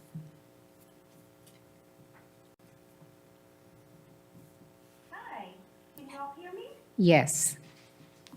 Hi, good evening, members of the board. My name's Chloe Hodges. I'm on the phone today on behalf of Energy Right. Typically, I'm in person when I speak to you all. I know that I've spoken to the board before. I hope you remember me. Like I said, I'm here today on behalf of Energy Right. Energy Right is a nonprofit that helps localities across the state of Virginia navigate the clean energy landscape the right way, meaning on the local level. We do this from a conservative perspective, and we believe in an all of the above energy strategy. We want to make sure our projects are good neighbors, and we want to educate localities about clean energy across the state of Virginia. I want to emphasize a few things. I think it's important to keep in mind property rights when we're having these types of conversations. Property rights are the keystone of a capitalist society. And projects like these promote economic opportunity while also respecting personal liberties of landowners. As long as the project is out of sight, out of mind, well-screened, and provides economic opportunities for the locality, I think it's important that we consider these projects seriously. Every solar project is different, and it's okay to navigate them individually. That doesn't mean every project is a good project, but it's important to consider each project individually. And I feel as though projects like this one are well-cited and well-planned, and you've heard from the landowners during this conversation about how this impacts them and how this will impact the locality. So that's my comments for tonight. If Energy Right can ever be a resource to you, like you said, we approach this from a conservative perspective and have engaged with local leaders across the state. If the board ever has questions, please let me know. I'm happy to engage, and I appreciate the opportunity to speak. Thank you, Ms. Chloe. Is there anyone else who cares to speak? At this time, I will close this public hearing. What is the pleasure of the board? I guess before we vote, I have some questions, and I don't know whether to the board or to, I guess part of them are to the board and part of them are to whomever. On page 204 of the packet. Main packet. The main packet, that's correct. Okay. Number 25 says that the solar facility shall be constructed and operational within 2 years of approval. I'll refer this to Terry because she's the legal advice on this. Shall means absolute. Is that correct, Terry, in court of law? If it is a shall, then it cannot be an extension because it shall be done. So we either need to clean up the wording there with the zoning administrator being able to approve an extension. If it shall be constructed and operational within 2 years, there's no court of law, there's no can be, whatever else. That's a shall. That's on page 204. Page 208. Number 37, part of that says that they have 18 months we're talking about in an electrical grid, a catastrophic event or a period of 18 months. We're talking about whatever.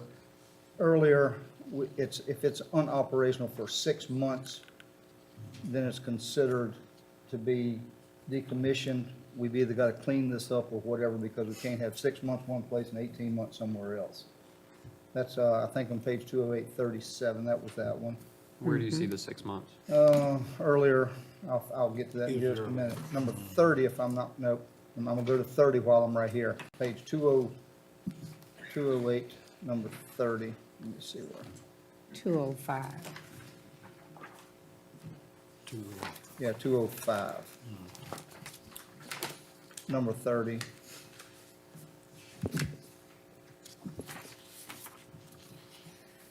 This is with the environmental, you were asking earlier about the environmental, about inspections and whatever else. That was part of what I was gonna just bring up to you. Uh-huh. That was part of the environmental stuff. Page 211, give me just a minute and I'll tell you what that one says. I was doing this in a hurry, so you'll have to bear with me.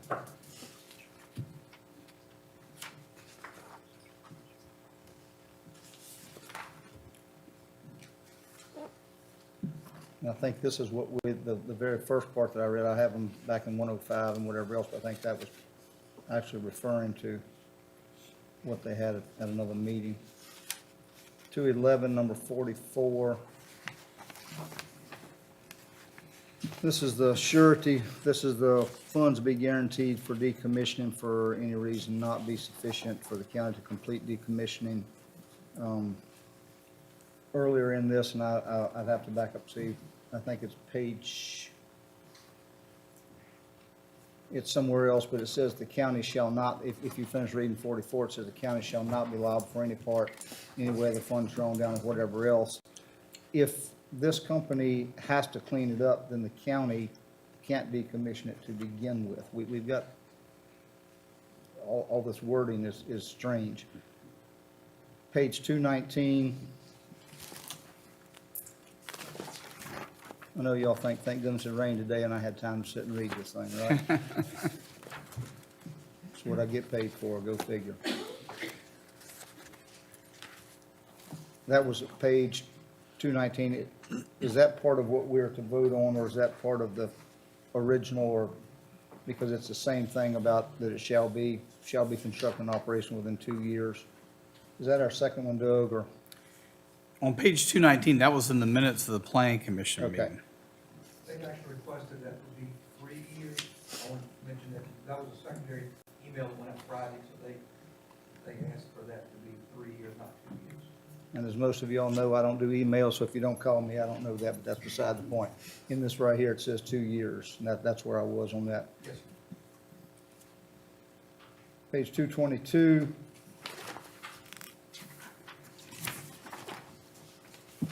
Number 37 is what I brought up a few minutes ago about facility for maintenance due to a catastrophic event, which would be hail and or whatever else. And they're asking for 18 months, but if they are not generating at full capacity for 6 months, according to what we have on page 208, then therefore it has to be decommissioned according to the county bylaws. Page 223, number 40. To secure the cost of decommissioning, the CEP Solar LLC or its successor shall at all times begin at commencement of construction and until the termination. If this is sold, because it goes on to say that if the sold facility is transferred to a public utility or an investor or member-owned utility company, example, Dominion Energy, Old Dominion Electric Cooperative, or its successor, the surety required of the applicant may be canceled at any time or transferred of the transfer, and no further surety will be required. Why in the world would the county ever allow a surety bond to go away regardless of who it goes to?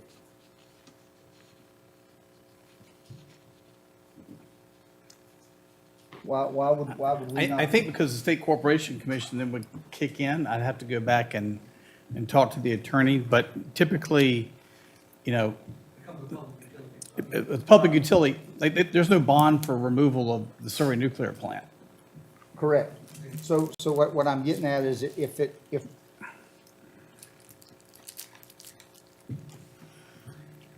guess what I'm getting at is in the big court of law, it doesn't make any difference what we have, we're not covered. Plain and simple. And I'm not for, against, or anything else of this project. This is not about this project. This is just about our wording and how we are protected down the road 40 years from now. 40 years from now, I will not be here. I promise you all that. So I have to leave my stamp where I may. And if you go on to 41, we're back to it, that the amount of the surety shall be 100% of the estimated decommissioning cost. Do we know what that, how do we set that? If you read on down through there, it's within 180 days. In other places, it's less time than that. What are we going to do as far as our wording? I mean, we can't have three different meanings, and I'll take advice from anyone that has it or gives it or whatever else. Number 36 is an act of God clause. That's specifically for disasters. I can't address all of them, but that's an act of God clause, sir. That's different as if we had a hailstorm. That's if we had a tornado. Hailstorms considered an act of God also. Sir? Hailstorms considered an act of God also. I just give references. Right. But that's what 36 is. 36 and 37. Well, 37. But that's what that is. It's different than operational and abandonment and the company walking away from the site. I just want you. So 36 is cease to operate. They decide to shut it off, disconnect it from the grid. That's 6 months. 37 is you get hit by a hailstorm, they've got additional time. They've got 18 months to get it back up in operation, or you lose it at that point. I think My problem here is that we only gave them 2 years to build it from the ground up. If they can't get it up and running in less than 18 months, they've got a problem, or we've got a problem. It takes 2 to 3 years to get these things to the state. I mean, what we're working on, you didn't vote last time for the site that we approved in 22. They're not gonna even build the ground until next year. They're gonna finish that thing probably early 26. So if they go to rebuild it and the permit's already cleared. That's the reality that we're seeing with the state level, with the State Corporation Commission, interconnect agreement, and quite frankly, the big sites will go through DEQ for stormwater, and that time frame is getting wider and wider as the state's getting more projects to review. That's the reasoning for long projects. I think CEP could probably relate that to you as well. That's why they did ask for the 3 years, and I apologize for not. That's not, no, that's, I understand completely. It's just it's a simple fact of the matter that we as a county are not really covered. Because anything can be changed, we can change, or they come back to us and ask for an extra year or whatever else when. But at least the board, Supervisor Emmett, the board's in control, just like the one y'all did the last month. You say no, they don't have, it's not an option for them.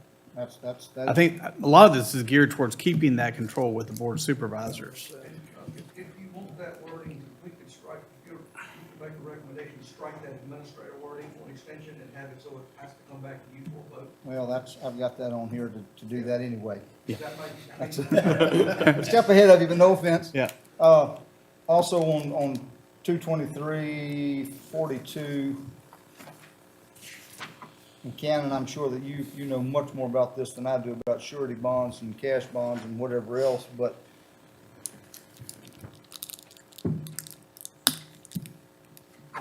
tell me the difference, or someone tell me the difference between an irrevocable letter of credit, because a letter of credit is more or less a bank saying that they will whatever else, but in the last 7 or 8 years, there have been more than one bank that has gone under, and therefore a letter of credit isn't worth the paper that it's written on. So you put up all the money that you want to in a letter of credit, and a big bank, and it's some big ones that have gone under. Wachovia, who got bought out by somebody else and went completely under at one time. Wells Fargo now owns them. I mean, the list goes on and on and on and on and on. Those letter of credits are no longer, they weren't any good. They gave pennies on the dollar to the stockholders on those things. So surety bonds or whatever else, if we're gonna go this route, I would ask the board that they put up the money. If they can't afford it, what good are we, how are we covered? And I'll turn that over to Cannon or Doug or whomever can address that. I do not have much experience with surety bonds, more construction type stuff. That's not my area of expertise. So I won't comment on. For instance, when you're wanting to be an executor of an estate, if the will says there is no surety on the bond, that means that executor doesn't have to put up the collateral. They can still be bonded, but they don't have to put up the collateral. So if my neighbor is gonna be my executor and I don't say anything about surety, they're gonna have to put up something that's the value of my estate so that my heirs don't have that person run away with my estate. And you can still be bonded, but it can be unsecured. But the surety is the collateral, is the backing of some other property to secure that bond. The lady and gentleman who gave the presentation plainly said that they were young, that this company was young, that they were starting out or whatever else. There is no way that company has the money to put up enough for these two projects to decommission them at what we're seeing that they have to be decommissioned as a surety or as a bond. There's no one gonna bond them for 15 million and us hold it. Let me say, this is the same company that did the one on Rice Creek Road, the 25 megawatt, 250 plus acre site. This is 5 megawatt, so a fifth of the size, or 8 megawatt in this case, I guess, much smaller. You know, I can see certainly when you get to Charlotte County, 13,000 acres, the larger sites, you really worry about, that could bankrupt the bank, right? Something That's along correct. that. That's I would say, I'm not, you know, I know we're all playing with our citizens' dollars here at the end of the day. The problem here is that it's not my money to play with, it's someone else's money. But I think if it's meets the legal requirement for the surety, the bank letter of credit, I mean, the bank has, you know, banks get stood up by the federal government all the time. As far as a irrevocable letter of credit, I mean, everybody acknowledges that as an acceptable surety. Right, Terry, as far as, those are all the legal options, you know, whether it's, Is you're that right. insured? It is insured. Yeah, so you Nationwide or whoever's insuring that bond. But it's only, Yeah. but it's only insured to what they can be insured for. That, it's, Madam Chair. Lou? You too, David. Young lady, Bobby, and this gentleman, you can tell me if it's none of my business, but how did you get in this business? You have investors that started this company? If you don't want to answer, that's fine, but I'm just curious, what is backing this? I'm in business for myself. I need to make a profit to pay my people, to fund these people that are putting up their property for you to do. I'd like to know how this thing works to where it benefits financially from start to finish, if possible. Again, yep, great question, and thanks for asking that, because it kind of gives me a little bit of opportunity, I think, to address a couple different concerns. First, if I may, on a personal note, you know, just being born in Virginia, down in Danville, grew up in Winchester. My grandfather was part of one of the first co-ops being formed, you know, trying to put together a few dollars to connect transmission line from one farm to the next, down outside of Hillsville, for Carroll County Co-op. And, you know, when I got in this industry 20 years ago, there were no solar projects really operating. So I went and worked across the country building projects. And as you can see, I'm getting so old now that, you know, there's new technology coming in and, you know, being replaced. So we're definitely seeing like the progression of it and a lot of lessons learned. You know, we started this company, CEP stands for Commonwealth Energy Partners, because our mission is to help Virginia be successful in this transition to a clean economy and do that in a responsible way, like with our landowner partners and others. I absolutely have respect for those that have concerns. I'd be happy to stand with them outside of projects and talk about, you know, what they hear or don't hear, what our standards are, how we approach our projects, and our quality. I mean, whether it be the development, construction, or the operations phase. We do have investors. You know, they provide us with capital to be able to spend all the money that's needed to be able to develop the projects, conduct the studies, the engineering, interconnection costs, so that the projects can go to construction At that point in time, it's important to note that you're going to be bringing in debt financing, equity financing that does begin to involve the banks and the projects because these cost tens of millions of dollars to do that. We don't have that capital on balance. What we do is we have the role and responsibility of doing this work to design, like, first of all, I'd say properly site the projects because you can't put them anywhere. To Bobby's points, whether it be based on environmental, cultural, historic factors, finding the appropriate spots, pairing that up with, because it's important to denote the available capacity in the transmission system. And so we spend a lot of our time identifying where is that capacity available because no one wants us to be building additional or new transmission lines as well. We want to site the projects at the lines and substations where there's capacity to take that power. The utilities, again, in the language with regard to the bonds and the fact that if it were owned by, for example, Dominion, there's a different set of standards in the state statute in terms of what those requirements are for what their bonding capabilities. Now, we as a private business, absolutely, like we agree with and should be required to put a bond up when we move into construction. If Dominion were to own and operate the project, that's really their business to deal with in terms of, you know, their parent guarantee, their balance sheet capabilities to cover the project for decommissioning. And I do think it's also a really good point that's been raised in terms of the scale difference on sites. There are projects in Virginia being built on thousands of acres. This is a 70-acre site. It's very much a different scale. You know, we very like to spend our time focused on distribution scale projects that are connected to the local grid, powering the local homes economy, as opposed to larger transmission projects that are moving power across the state and elsewhere. That's also a part of our mission, to have these projects be local and have them feed into the local grid system. So our role in this process, someone made the comment earlier, there's really 3 phases to any project's life cycle: the development phase, the construction phase, and the operational phase. Our job and our responsibility is the development phase, everything preparing the project for construction. Because it's not really the way that the market's set up for our utilities to be out taking the kind of risk that we do on project sites. You know, we are the ones taking the risk to conduct the studies. If we find. You're a subcontractor, in other words. You're building them with the pretense that the power company will take it off your hands one day? Potentially. We would very much love to be able to be in a position to own and operate the projects. But if you look at the history and how the energy market is structured in Virginia, we, even myself as a Dominion ratepayer, don't necessarily want to see Dominion out taking risks on developing projects 2 or 3 years in advance of it being able to go to construction. They're built to own and operate projects. We're built to do this early stage work around identifying the sites, conducting the studies, the engineering, to prepare it for construction.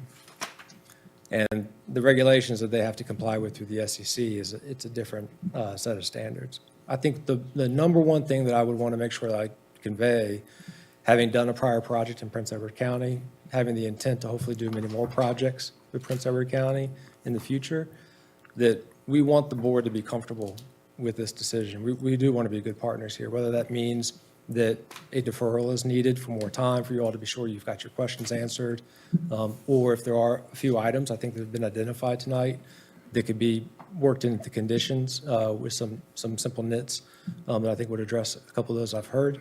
What's most important to us is that you know that we're here for the long haul. We've built this business for this exact purpose, having built projects across the country, and we want to see Virginia, we want to see Prince Edward, we want to see other counties be successful in this, and really at the pleasure of the board. I mean, we're happy to talk through what might be some helpful amendments to the conditions tonight.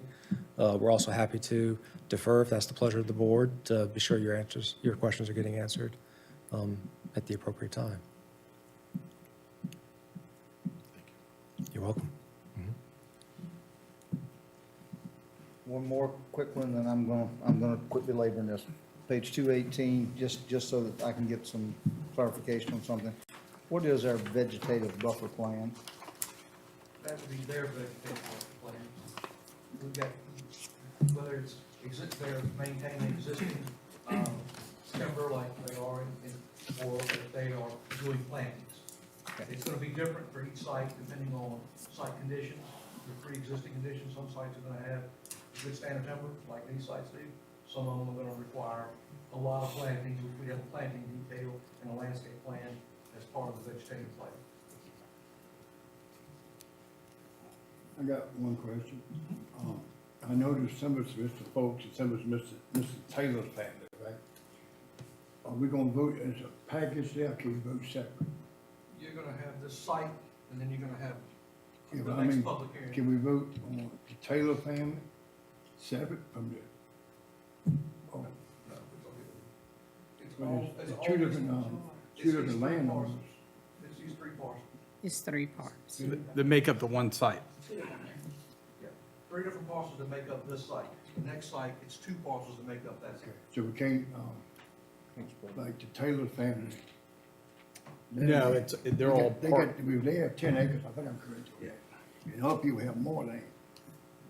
And so they just stuck in with the rest of them. Yes, sir. If they sign that contract, they're stuck with them. Yeah.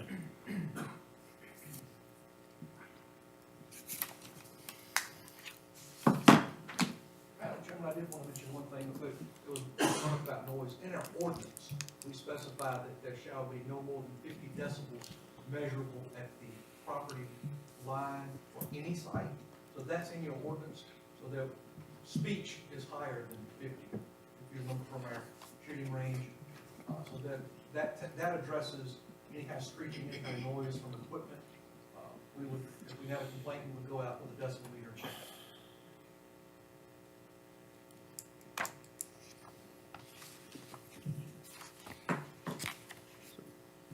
So my only amendment is annual soil testing. I'd like to see that. What are you proposing? My amendment on 204, on page 204, that we would stick with the 2 years, but that's where I am. And that it would have to come back to the board, that no one else. So we could have 3 years was amended and then come back to the board for the additional 1-year extension if they wanted it. To 2 or 3. They asked for 3, I apologize, you didn't get that right. Oh, that's all right, that's not a problem. We can say go back to the 3. But I would, for me, it should come back to the board for an extension, just because shall means shall to me. And if it's not in 3 years, sorry, y'all just lost your money. That's the way it is, and that's the way it is with every business I've ever dealt with. If I don't do what I'm supposed to in my length of time, I lose every bit of my capital, my principal, everything else, and nobody cares. Let's be honest about it. We'll make that change in the template, so I'll make sure of that. Moving forward, we can make sure, David, that it comes back to the board.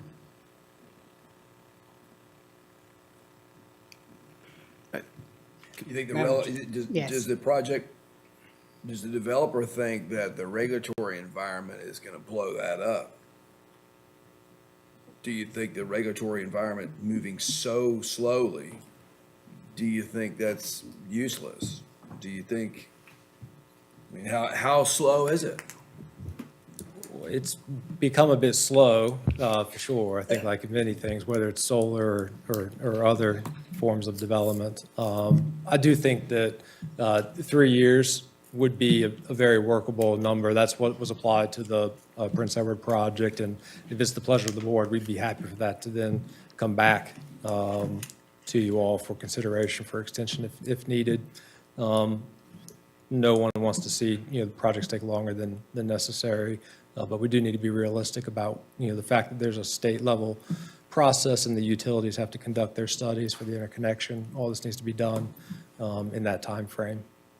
Yeah, I just wouldn't want to pass anything that's not executable, if the landowners can't help it and you all can't help it, what are we doing?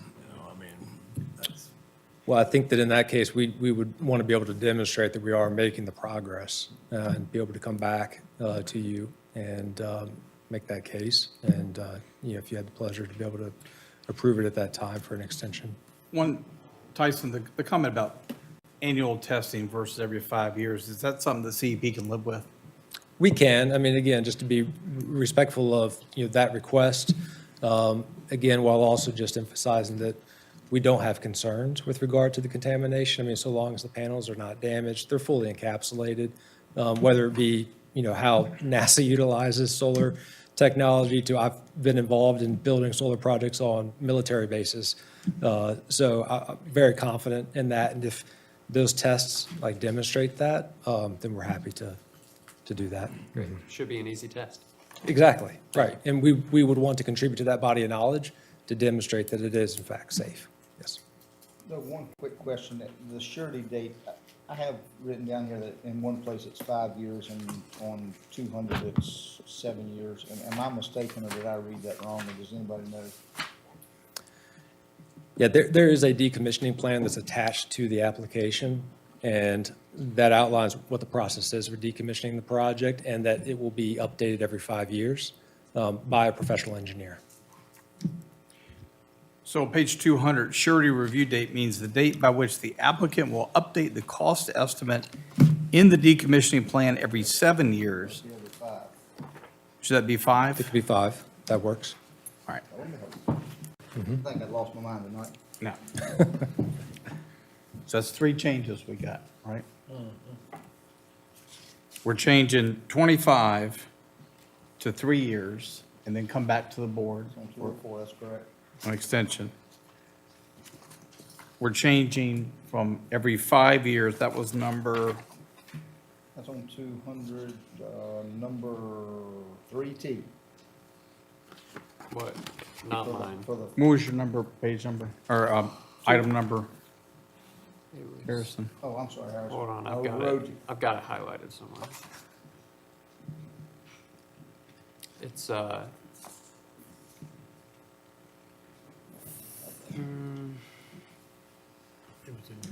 32B on page 9 of 15, page 206. All right, 32B to go to annual instead of every 5 years. And then the third one would be on Page 200, 3T, number 3T, the surety date is 5 years. 5 years, Which makes it the same as it is, the other location. correct. Okay. That's a better end. Need an assistant? I'm coming to work for you.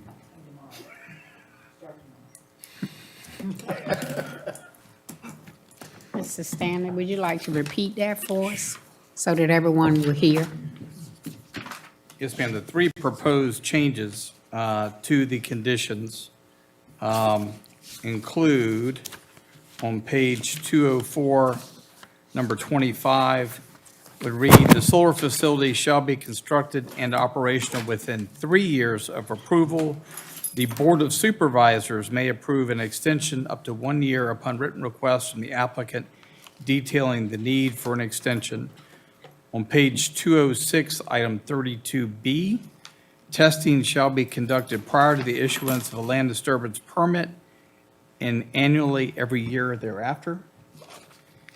And the third one, on page 200, item 3T, surety review date means the date by which the applicant will update the cost estimate in the decommissioning plan every 5 years and reimburse the county for the actual and a reasonable out-of-pocket cost of such review and analysis by a licensed engineer of each decommissioning cost estimate revision. Okay, board, we've heard the amendments. What is the pleasure of the board? Madam Chair, I make a motion to approve the amendments. It'll be approve the permit, issuance of the permit with the conditions with those amendments. We don't have to do the amendments first. I think you The could, whole thing with. yeah. You can do it all together. I'm going to withdraw my motion Okay. for a reason. Y'all go ahead. Okay, we have we have a motion by Mr. Emmer. Actually, he withdrew. No, I'm going to withdraw that. I can't do both, so I'll let somebody else do. Go ahead.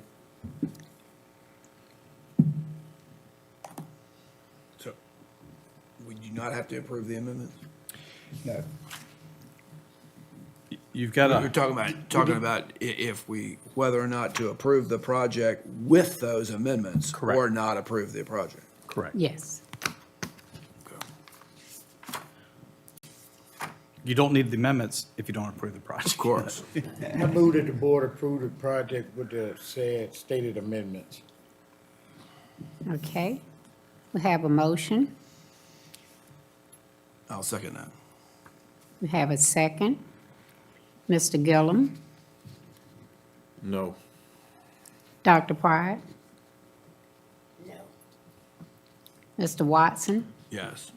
Mr. Jenkins, No. Mr. Emmert, No. Mr. Townsend, Yes. Mr. Jones. No. Myself, yes. Thank you.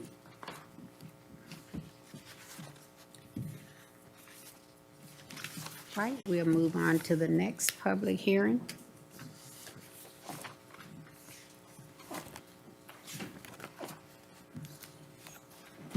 Madam Chairman, members of the board, the second public hearing is consideration of a 5-megawatt site by CEP Solar. This is on land denoted totaling 81.2 acres, denoted as tax parcels 069A-0, 069A-15, 069A-14, located on the south side of Piney Grove Road, across from its intersection with Campbell Lane. This is an A1 parcel, and this use requires a special use permit. Public hearing was duly advertised in the Farmville Herald. Letters were sent to adjoining property owners.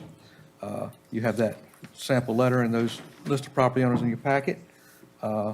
Planning Commission held their advisory hearing on March 19th, where only one resident spoke in opposition, and the county has received one letter since then opposing the request.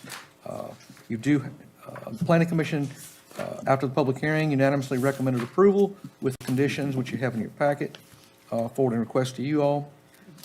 So you have attachment 6. County staff is of the opinion that use is generally compatible with the district and will have minimal impacts to surrounding property as far as traffic and noise, and that would be during construction. In addition to this, you have the response by the applicant, which is a study, which was provided to you in response to that letter of opposition. I'd be glad to answer any questions you have of me on this site. Does the board have any questions for Mr. Love? Thank you. On that note, we will open the public hearing for the 5-megawatt site. I think everyone has spoken. Mr. Fincham? Okay.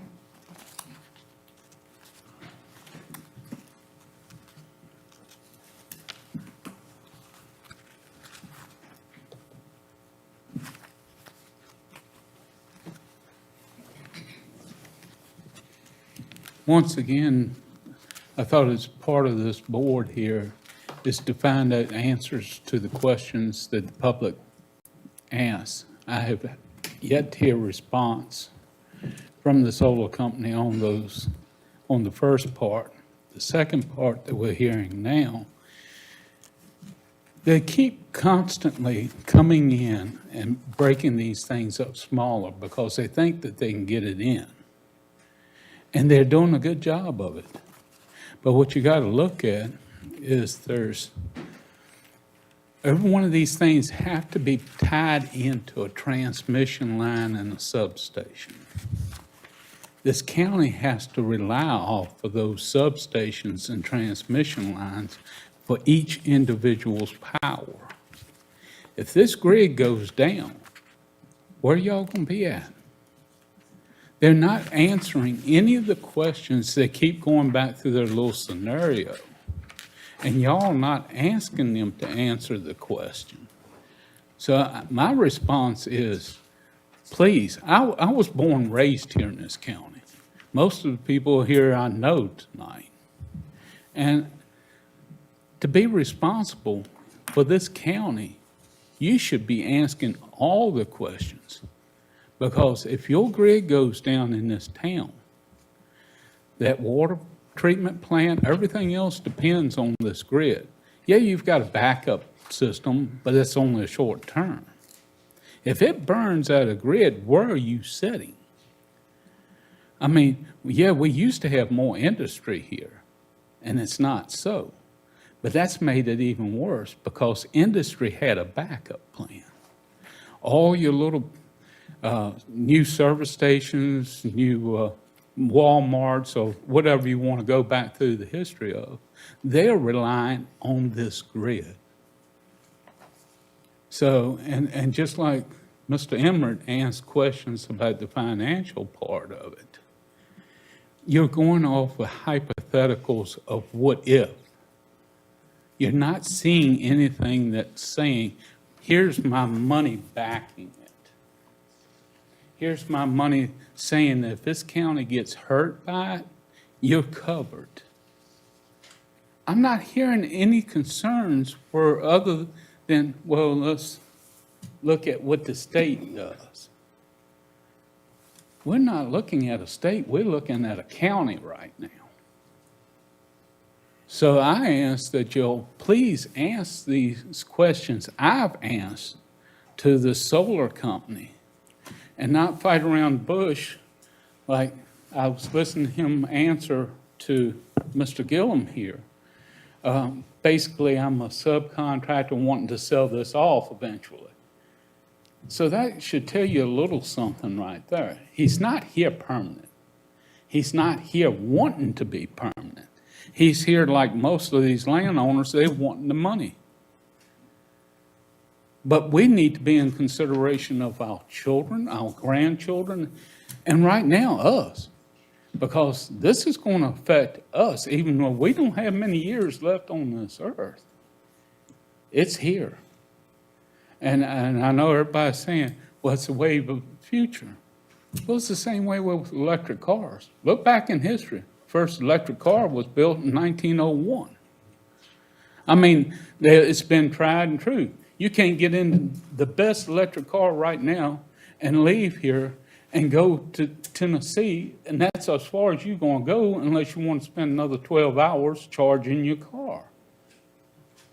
There's restrictions for this, and nobody's looking to see where the safeguards are.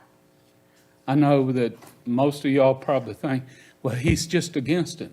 I mean, I have built bridges in this state, I have built high-rises, I have built the nuclear plant at North Anna, I have built just about everything that you can think of in this state of Virginia.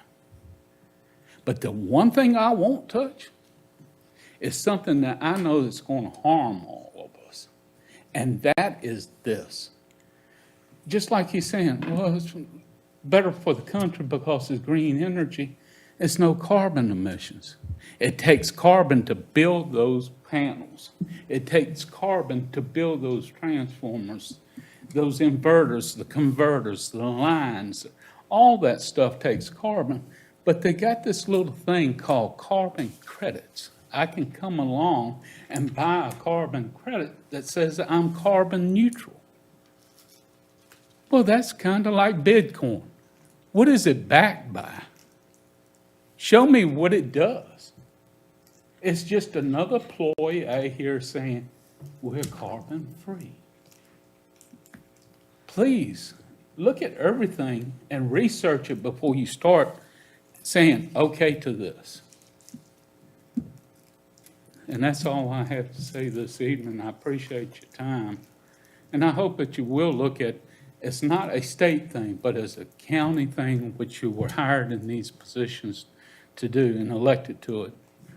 And I thank you for your service if you will take the time and look at this. Thank you, sir. Next, Mr. Henry Coates.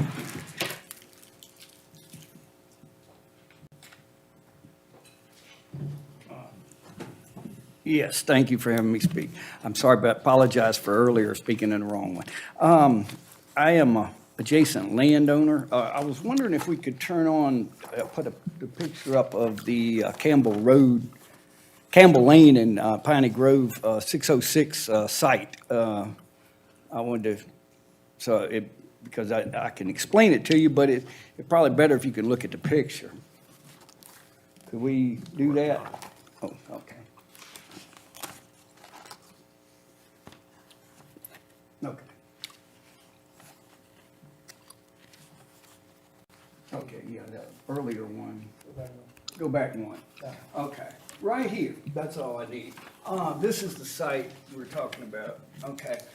I own all this green area you see here, it's 83 acres. And, as you see, there's 2 access roads in here. One here, that's at the edge of my property, but this one is, I have 2 concerns, my main concerns about this. And no one has been able, I've been told, oh, they're gonna fix it and all. I have an 1/8 of a mile road here that belongs to me, but it's a private road. And I have read the documents where the county has stipulated that the solar company has to maintain the public roads from US Routes 460 all the way to Piney Grove to where the site is. But it doesn't say anything about private roads, and I've been told that they're gonna fix it. But then I heard the young lady presenting it earlier. She said that the individual landowners are supposed to upkeep the private drive going into these places. Well, I'm the individual landowner that owns this, but I'm not getting any money out of it. I have given the Folks family an easement across here. Actually, this road here is an old road from like the mid-1800s. This road's 170 years old. It was not a public road, because back in them days, they didn't, have it. But the family that owned this, but it goes back to the mid-1800s, the Weaver family. And that's where that cemetery is that you're looking at. It's up in here further, it's off this screen. But it's about an 1/8 of a mile road, and that's off of Piney Grove. And like I said, all this belongs to me, and they have an easement to go in there. But I have the 2 concerns, and one is the upkeep of the road. Nobody has gotten anything in writing to me that they're gonna upkeep my road. Because if they use this road, I need them to upkeep it up to a standard, where a passenger car could go in there, because I feel that they're gonna have heavy equipment, construction equipment, dump trucks or whatever, and they're not gonna worry too much about it, so I don't wanna have to have an amphibious vehicle to get through mud holes to get on my own property. Because see, I use this road to access my property as well, because I have the 3 roads. Like I said, I go in up here, but I have another road here, so there's another cemetery over here that belongs to me, and there's another road to that. But this one goes to and I am a descendant of several families that are buried in this cemetery that was mentioned earlier on this.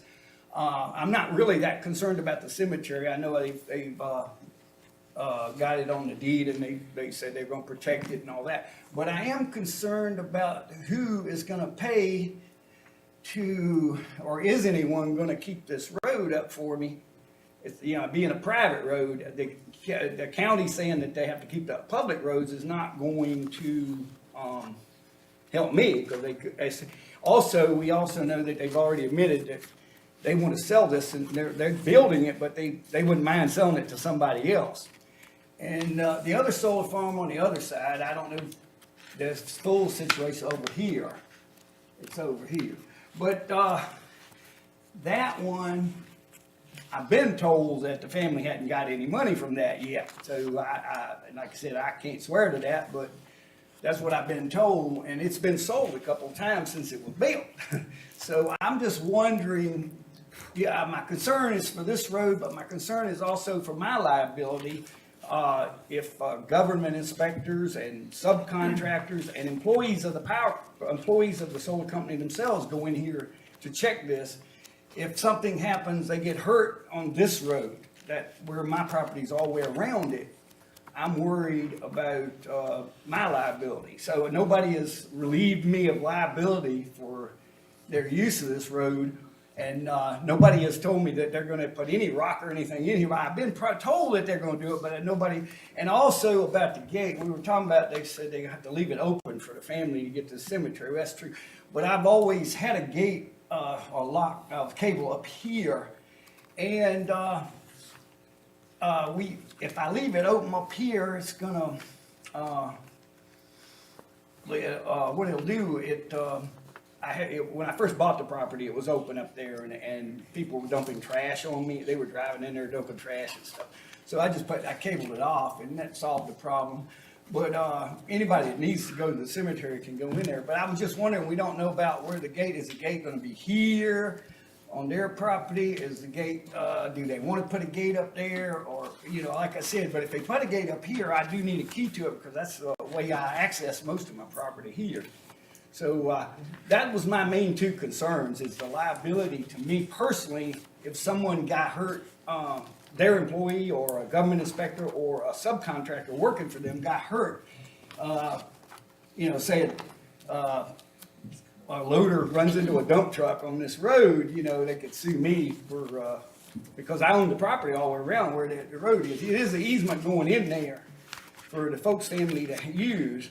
But that's my concern, is those 2 points, the liability and personal liability to me, and I'm not getting any money out of this project at all. I have no agreement whatsoever with them. I'm not against solar energy. I'm not a fan of it, because I think it's like other people have said, I don't think it's as green as what everybody says it is. And some of them panels are only 20% as efficient as what they claim they are.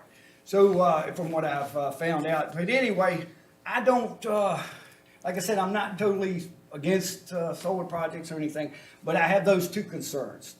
Who's gonna keep this road? I know she said earlier, the landowner. Well, I'm the landowner, and they don't have a contract with me at all.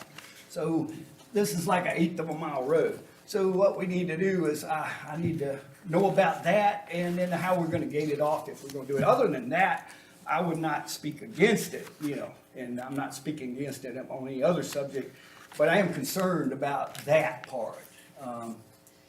But like I said, I own this part, and that's my main concern with it, and that's basically, Mr. Coates, I understand your concern, but that's something you need to address with the solar company. They're the people that's gonna be building around your property, using your easement, and any concerns that you have about that, I don't think the county has a position on it, not from my perspective. I think that's something that you and the solar company would have to work out. well, yeah, but it's something, like I said, they have not told me any, and I don't have nothing in stone about my liability or any of that, so. They're right here. You can make an appointment to talk to them. But other and I'm than that, sure- I don't have any real, I'm not against solar energy or anything. I just wanted to say that. But I live right up the road. I live on Piney Grove Road, but it's a mile from this location, so it doesn't affect me where I'm at or anything. But that's all I had to say. That's all I'm going to say. But I Oh, yes, sir. appreciate it. Terry, if he has a road that they'll be using, don't they have to get an easement from him? The folks family has The folks family. They have an easement to use, the folks family has the easement. So the question is, But how I does never liability work for knew what easement? It's your property, It's though? across my property, but, well, it was an old road from the 1800s, and it was, I don't think it was ever recorded. A few years ago, we recorded it so they could go in there. But like I said, I am worried about the liability with that, and, I'm just confused. The Yeah, folks family, they own the road, gave you an easement? no, I owned all this property. They didn't have an easement, so I gave them an easement going in there. But that was before all this happened and everything. Easement of necessity. Yes, sir? Yes, Sure. yes, oh, okay. Yep, thank you, Mr. Coates. And I think that really what we would like to do is offer up and suggest a deferral. We've had the opportunity to, of course, have the community meeting. I know we've reached out.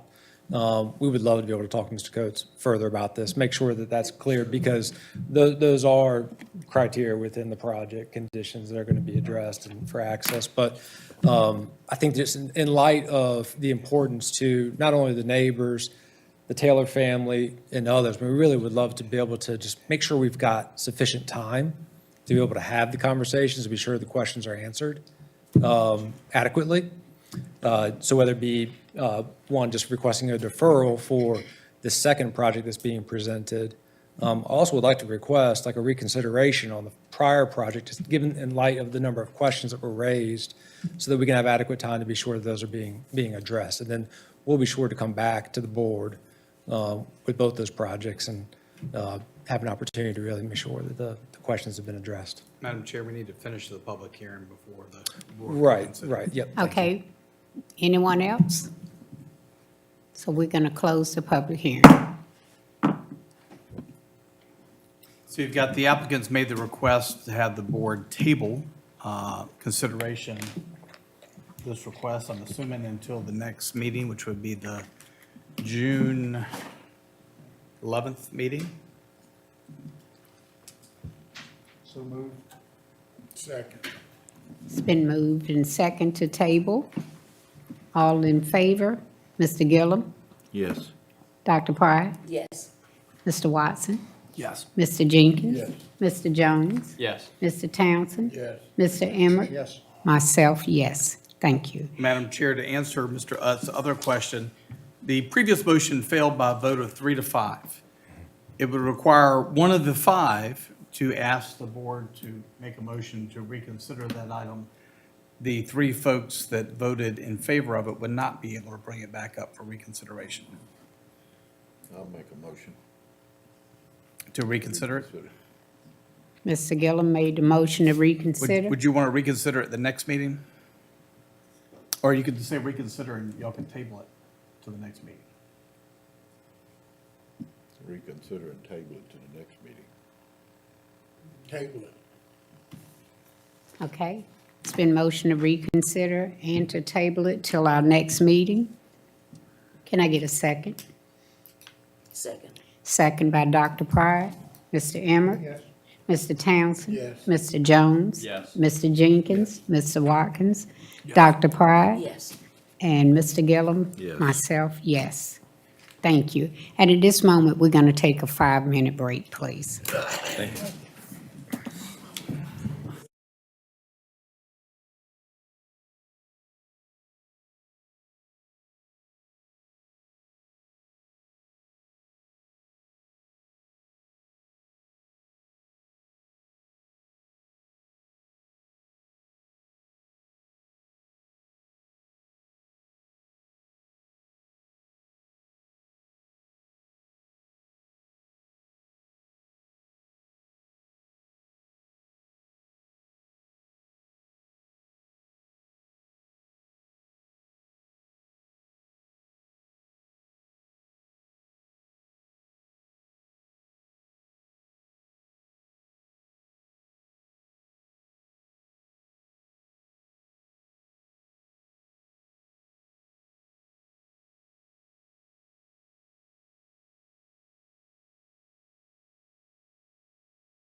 I'd like to announce that our next public hearing will be canceled because we're not going to make any further decisions on it.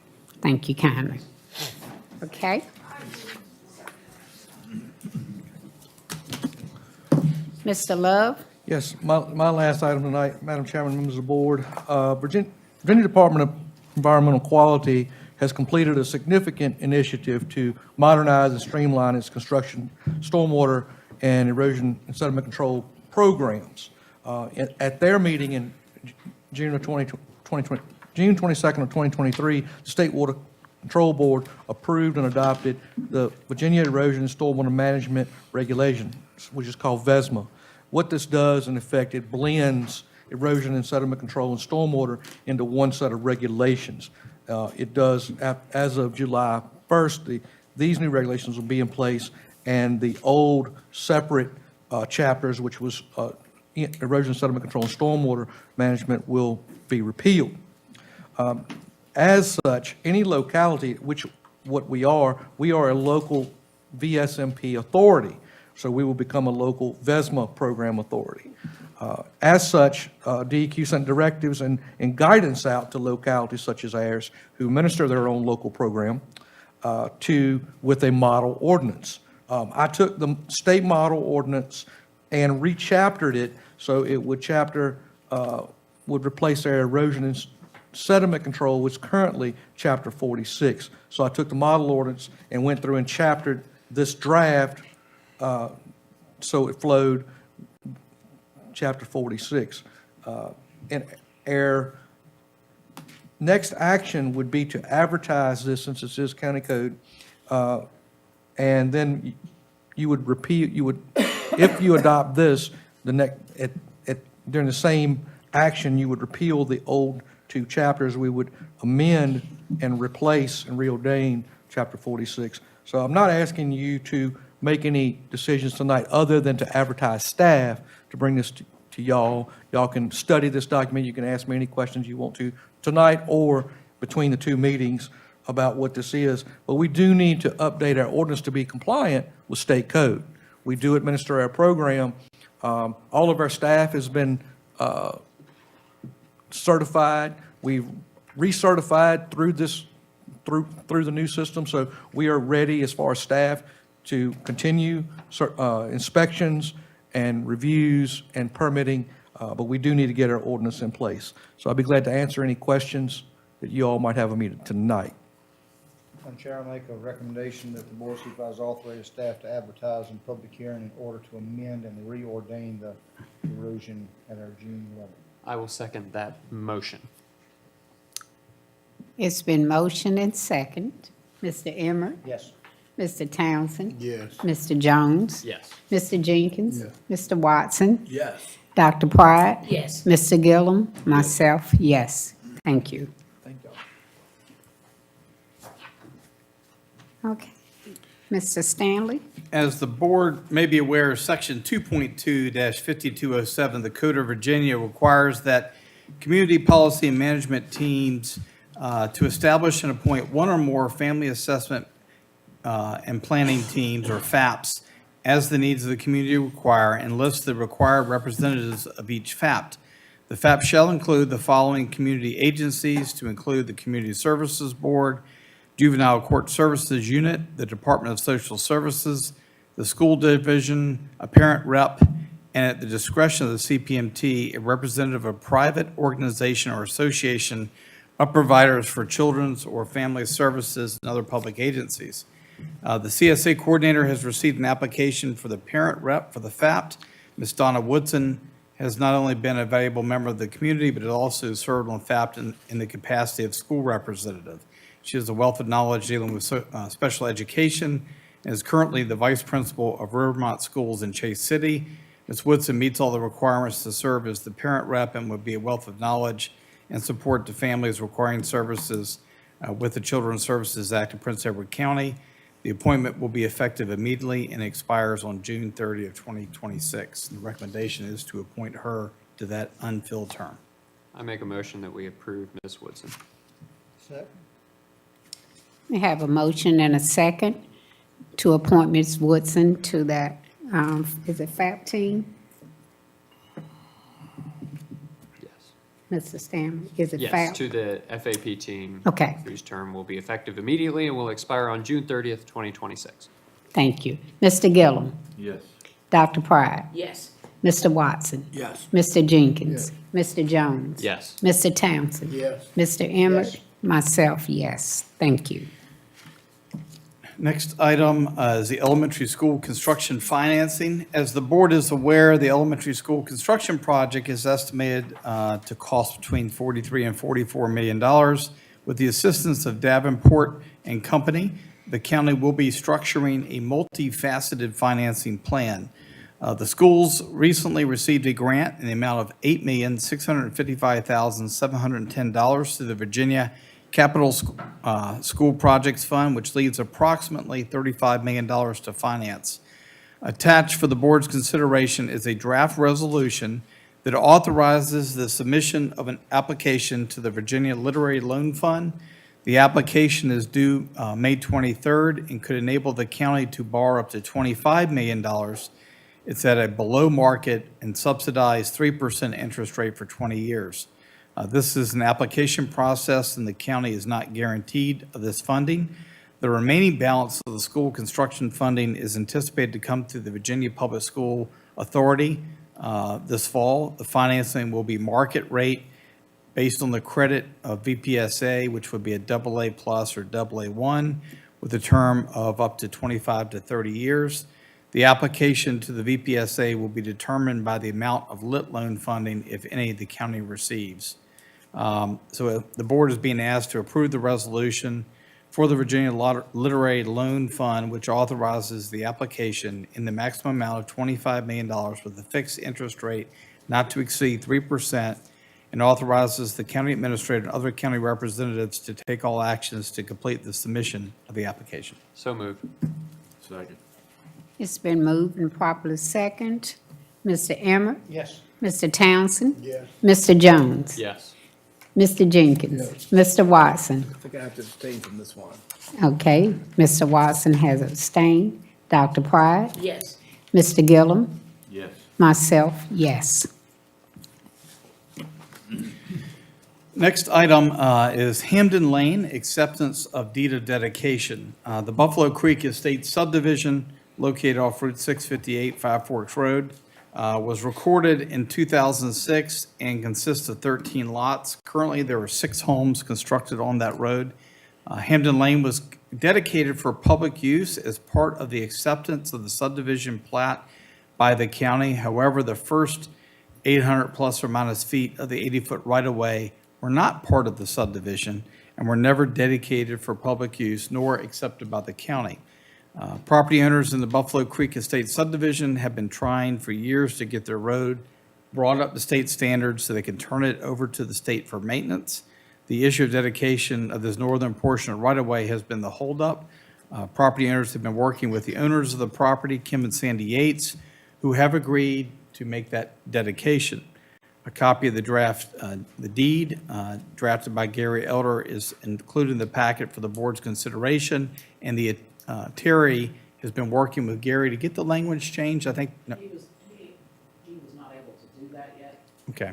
He was getting back with me about town. But I think we're trying to get a paragraph added that states, under no circumstances will the county basically assume maintenance or be responsible for the cost of bringing that up to state standards. So I just want to add that extra little bit that we would include in there. It's typically, I think it's understood, we just want to make it expressly stated in the document. Lou, is that in your district? It is, that road, when it was built in there, it's pretty close to state specs. It's nice. Yeah. It is.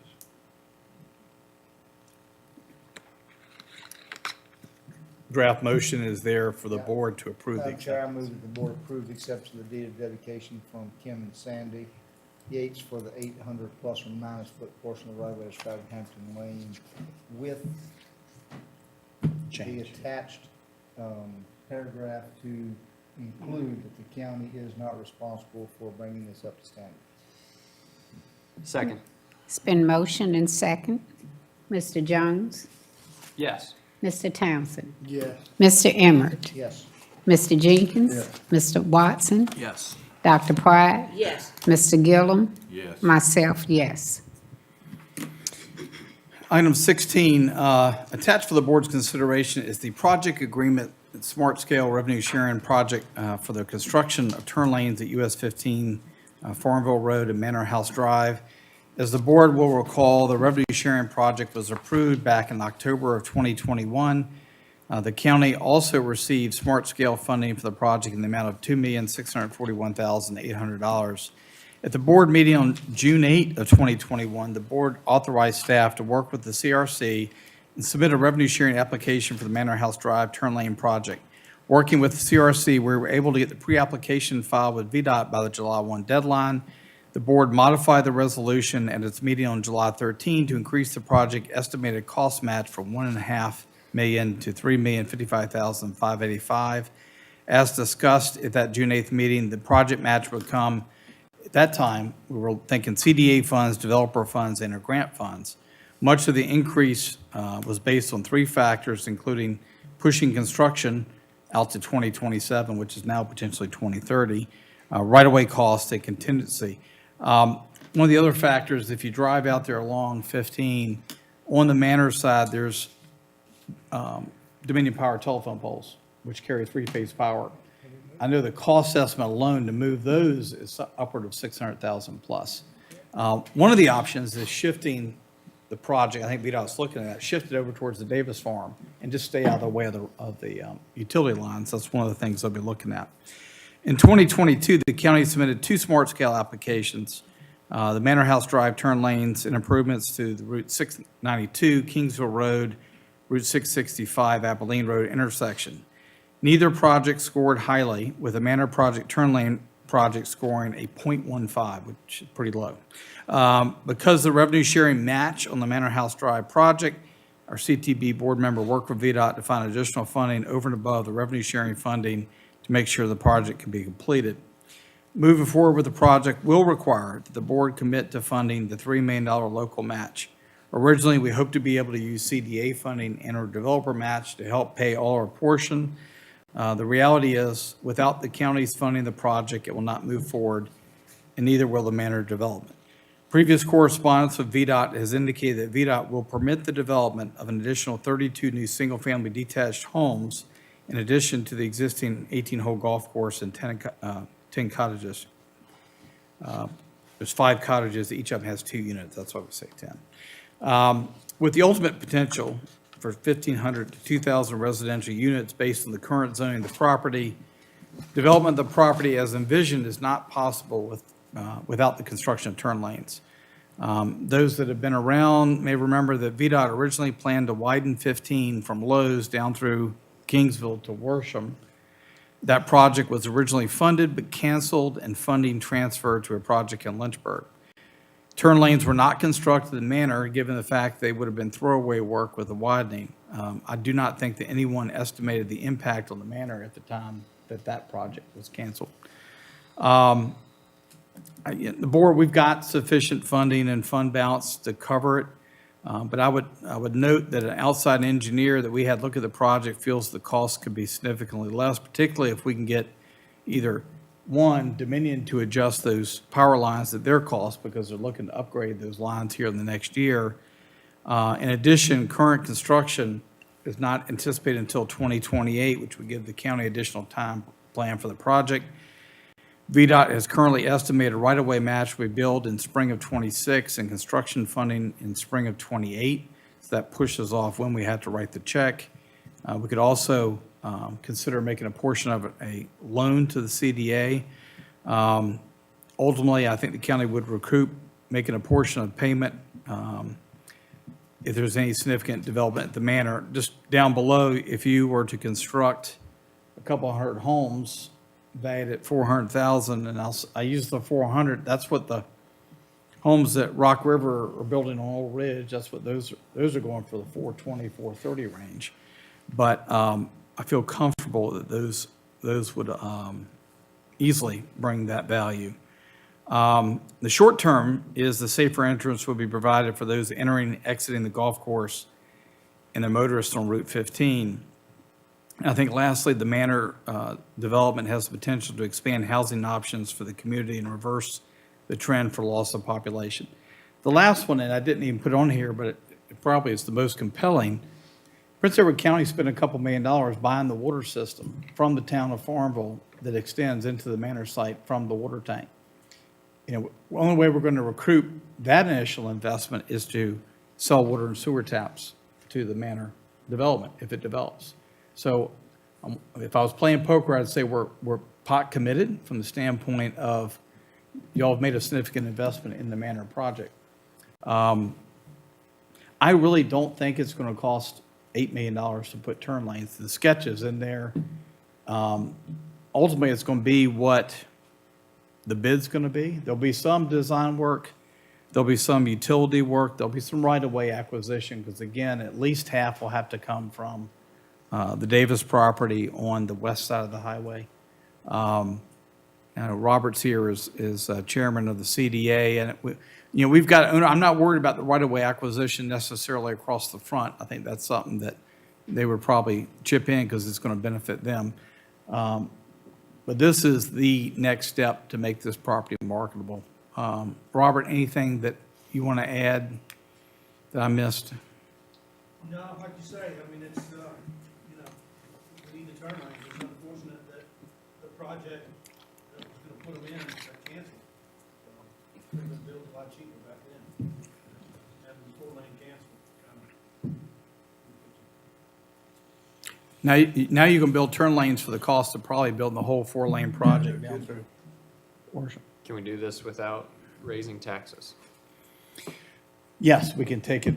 Again, I went back and checked the last audit. We've got 19 million in the general fund balance. We've got another 4.7 in special projects that y'all have committed to various things, including 2.7 of that was for schools.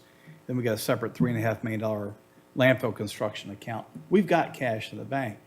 I really think the construction of this is probably going to be a $2 or $3 million project. It's not going to be an $8 million project if they can get it out the gate and get it out on the street and bid in the next couple of years. But when is Dominion planning on updating the line? they are planning to upgrade those lines. Part of this is the circuit that feeds Hampton-Sydney, and Hampton-Sydney loses power, all the time. I mean, all the time. Part of what they're trying to do is upgrade that circuit. I think that's going to happen the next year. Sarah's already had a meeting with them, and I think they're interested. If they've got to upgrade those lines, let's go ahead and shift them out of the way. So we're going to make our best effort, and that'll save probably $750,000. Or the alternative would be save additional right-of-way costs going on the Davis side of 15. Doug, I would like to make something. I need to up there. Probably be good to get you recorded.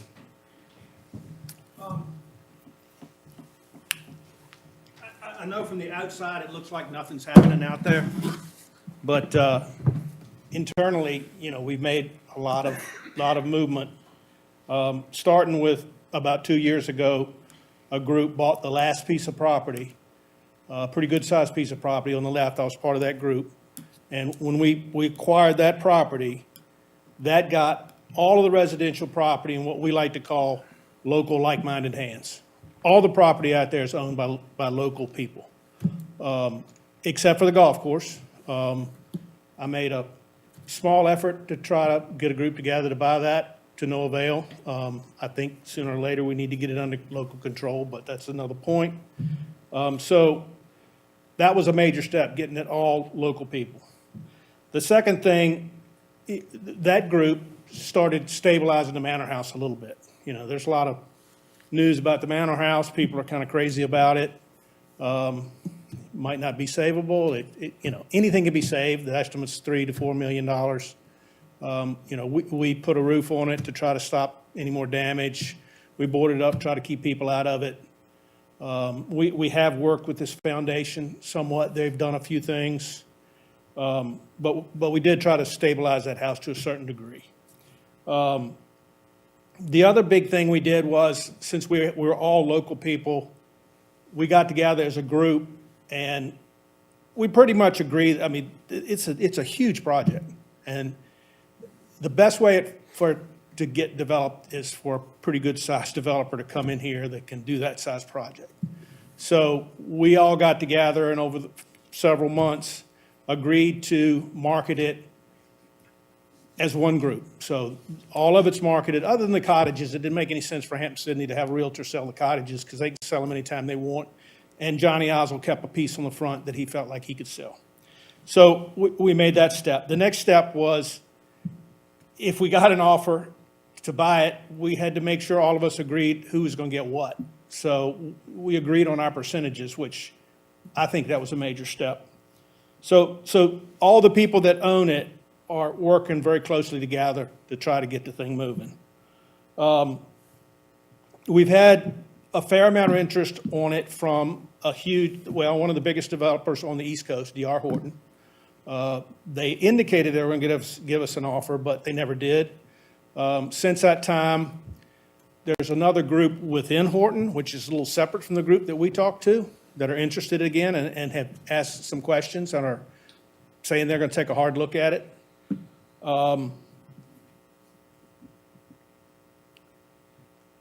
The CDA contracted with the engineer to look at the main road going in there. Glad VDOT's not here right now because I don't have a whole lot good to say about VDOT. Everybody here's probably been on that road going into the manor. Probably a lot better than a whole lot of roads in this county and many counties around. And the estimate to get that road up to speed, to get VDOT to take it, is $3 million. Very disheartening. I mean, it's a great road. I mean, it's been there for a long time, and it's holding up pretty well. Anyway, we thought the engineer was going to negotiate a little bit and get less things that we had to do, but it seems like we got more things. But he did get us an estimate for, a design that VDOT agreed to. This is what you need to do for us to take it in, and we got an estimate to do it. So at least if a developer comes in and says it's going to take X to fix that road, we can say, no, we've got an engineer that says Y, and here's the design. Probably most important for you guys, the CDA paid off its loan to the IDA with a small check we had to write a month ago. So much appreciated. That was instrumental on getting the settlement with the golf course owner and a couple of people that had some liens on it. So we did pay off that loan. So what that means is the special tax that's out there, the CDA now gets 25% of that special tax every year instead of it going to pay the IDA. It's not a lot of money. It's about $100,000 a year. So we get about $25,000 a year that we can use at this point probably for engineering type things. But eventually with development, the CDA would be getting 25%. And it could go towards some of this infrastructure cost. That's a pretty important thing right there. Lately, been working on trying to, a lot of people think the special tax keeps people from wanting to buy out there. So we've been looking at the special tax, trying to tweak it, and thought we kind of had it tweaked to something, but then we kind of had concerns from Doug that it might not be quite legal for the county to collect it in the manner that we were asking. So we kind of got to go back to the drawing board on that. And probably the next thing we'll be looking at, I say we, it's probably me, because I committed myself to work on this project a lot more once I sold my business. But I think we need to form an HOA out there before anything happens. And then we've been working pretty close with Doug on turn lanes. So it doesn't look like a lot's happening, but it's going to be developed sooner or later. And a good bit of the special tax right now is going to the golf course owner. And the way that settlement is written, half of it's going to him, half of it's going to Booth and Company for the sewer lines that were put in. Or half of it's going to the golf course owner, 25% is going to Booth and Company for the sewer lines. But in 2034, which seemed like a long way away when we wrote the settlement agreement, but now it's not that long. Both of those debts are considered paid. They're getting special tax between now and then. But the settlement agreement ends them getting special tax in 2034. So if we make it to 2034, all the special tax will be going to the CDA. Now, big developer buys it, they can talk to Booth and Company and settle something. They can deal with the golf course owner. You might could do away with the special tax. You could almost do away with the CDA, other than CDA needs to be in existence to monitor the old Pickett property, which went into a conservation easement. But there's things happening, and I think ultimately, if you look at all of the different things, projects that are going on in the county, if this one were to come to fruition, I think it would have some of the biggest impact on the county. My wife might finally get a Target, which might not work in my favor. We might get a grocery store, you know, so. And I gotta say, I feel like the development would, it's gonna bring in more to the county than it's gonna cost in the schools. So it's gonna help the schools as well. I mean, it's not a retirement community per se, but you're not gonna have a whole lot of starter homes out there with little kids. It's gonna be more people out there without kids paying taxes to help the county and the school without putting a big burden on the school. So I think it's gonna, you know, we might get a restaurant or two out of it too, so I don't know. But I just wanted to give you a little update of what was really going on out there. Thank you. Thank you.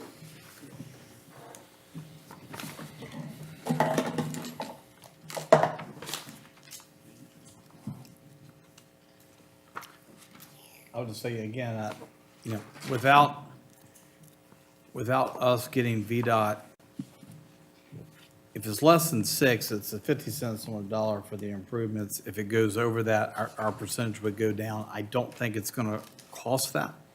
But, you know, without the turn lanes, you're not going to have a significant development there, and you're not going to recoup your water and sewer money. That's the downside.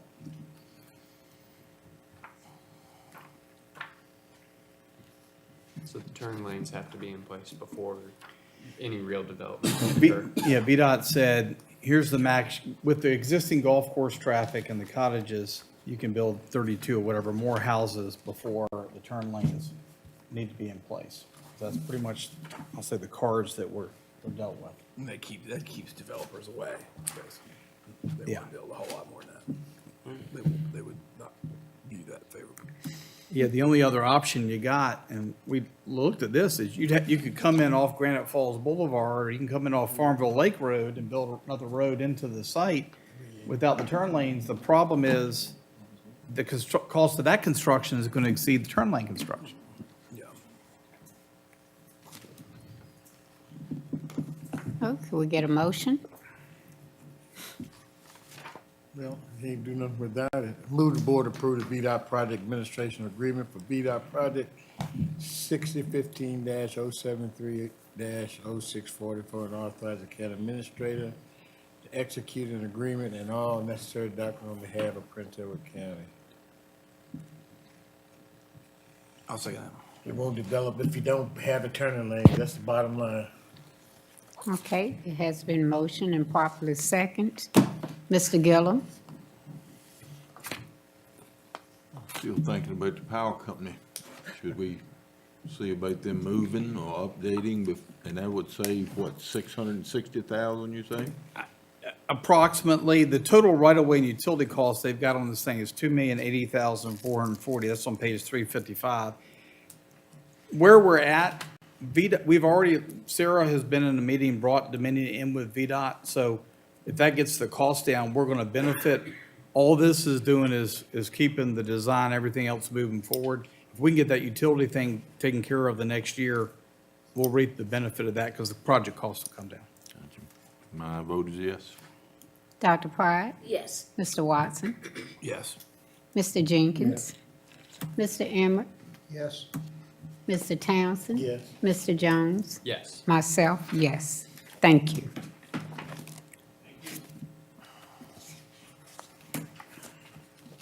Okay, Mr. Stanley? On page 391, the county's current website was designed by host Granicus and went live in 2020. That was a few months before I got here. Since development, we're finding that the website has become the primary resource for the public for information on county government resources. Our website needs a refresh and an upgrade to improve functionality and user experience. And working with our consultant Letterpress, we identified the Albemarle County site. It's also a Granicus site, but they've already gone through the upgrade. If you go look at it is a lot smoother and less blocky. And reaching out to Granicus, we received a quote to upgrade and migrate everything over to that format, $19,900.04. There's also an annual maintenance cost of $89.80. We're currently paying about $5,200 for annual maintenance. Among the features, the new website will offer enhanced user experience, easier for staff to create and publish pages, and that's Karen over here. Karen handles the website. Streamlined digital journey across the platforms. Also, digital heat maps that'll show us kind of where folks are coming in and going to, which pages are the most important, most visited. The recommendation is that websites every 3 to 4 years get kind of updated to match new branding, new technology, new user needs. This was below the 20,000 threshold for me to approve, but I figured that, really, I wanted the board's buy-in on this to make that change. Happy to answer any questions. I think it's a necessary investment. So Is there a motion? I make that motion. Second. It's been motioned and second. Mr. Emmert? Yes. Mr. Townsend? Yes. Mr. Jones? Yes. Mr. Jenkins? Yes. Mr. Watson? Yes. Dr. Pryor? Yes. Mr. Gillum? Yes. Myself, yes. Thank you.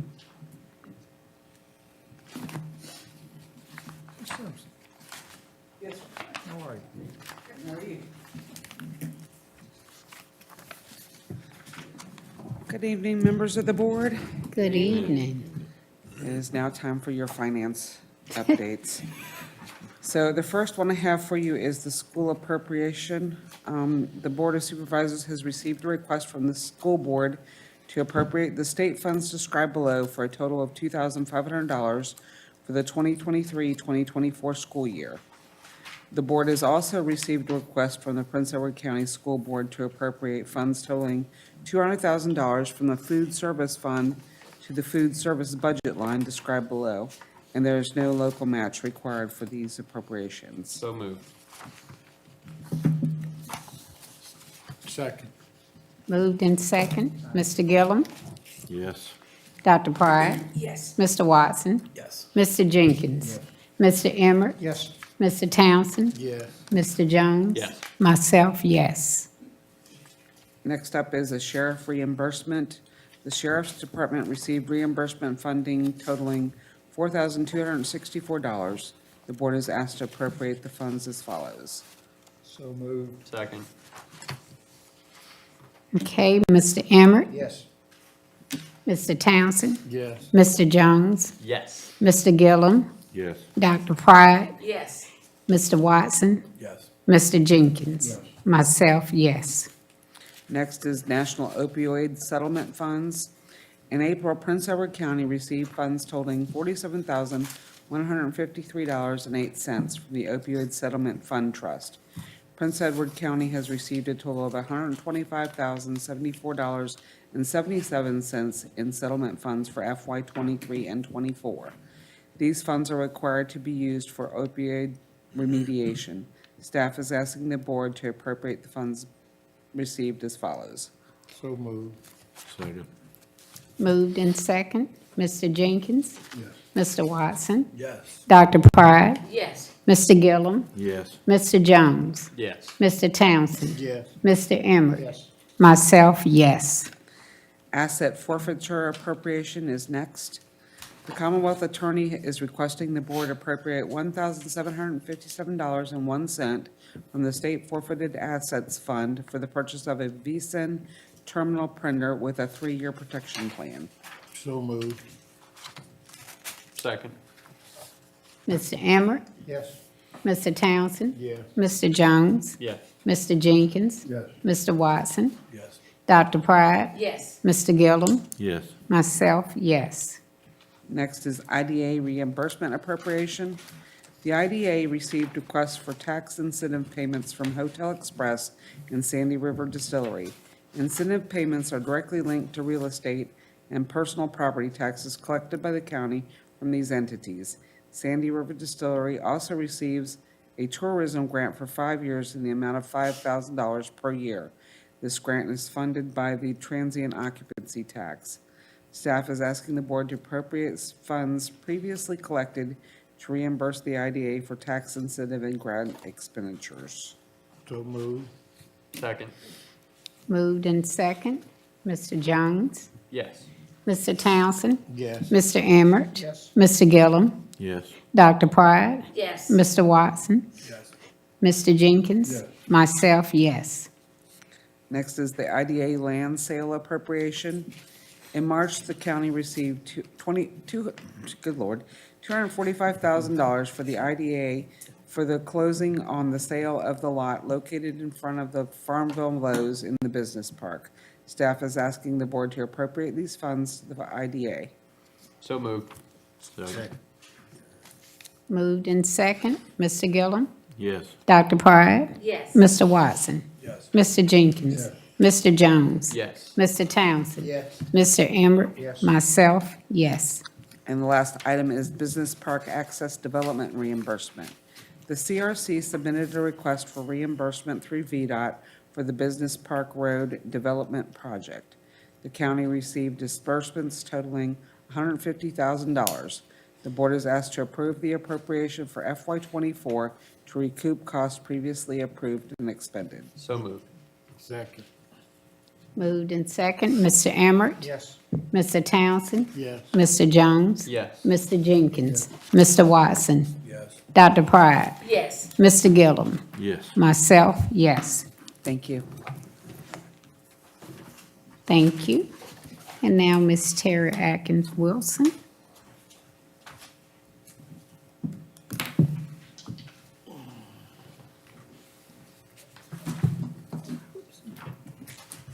Good evening, ladies Good and gentlemen. evening. Had a busy month. Some of the things that I worked on, last month, we wrapped up the equipment lease for the Motorola radio system.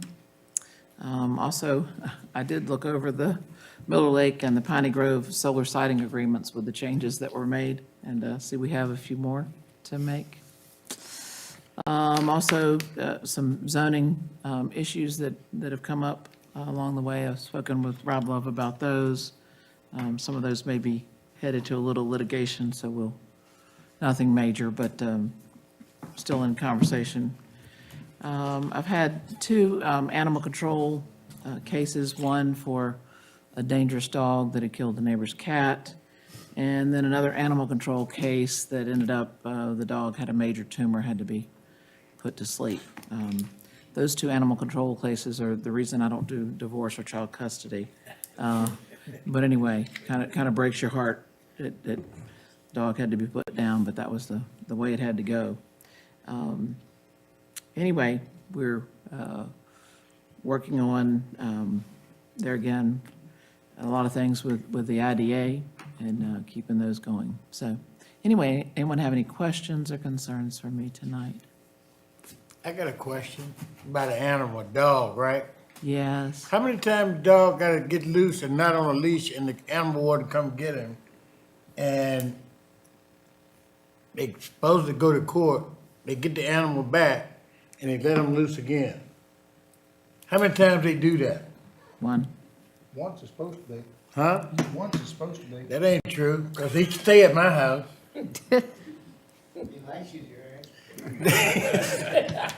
Serious note. Animal warden come out, they get the dog, know who it belonged to.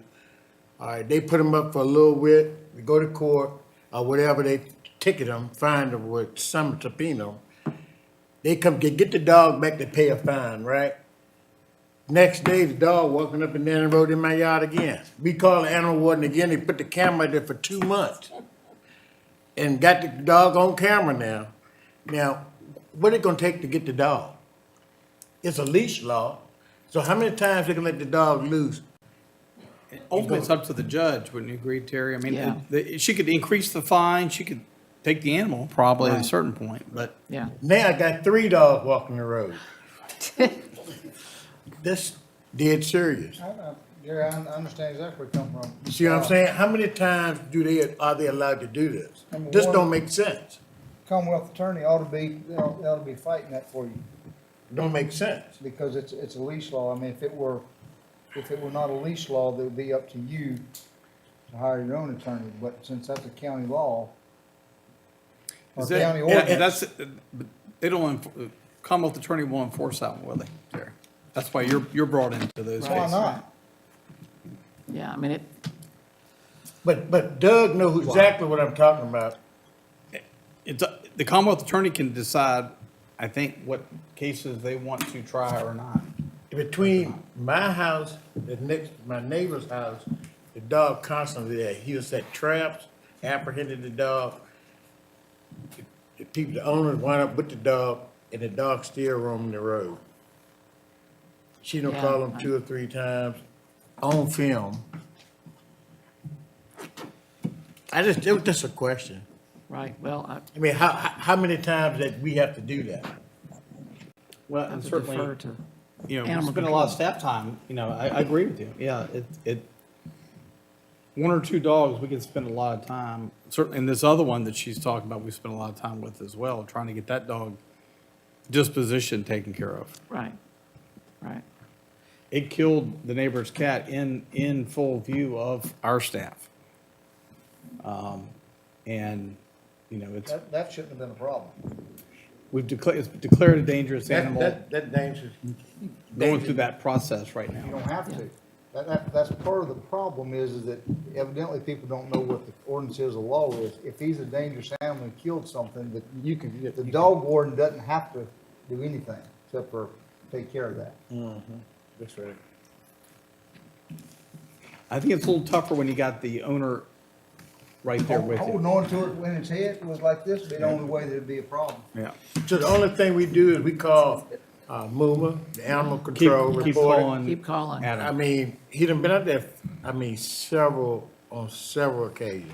I will And the discuss owner this with just, him. excuse me, I will discuss it with him. I'm See telling what you. the, yeah. Can he come up missing? If only you had a bolt around. Dog, you might come up missing, dog lost.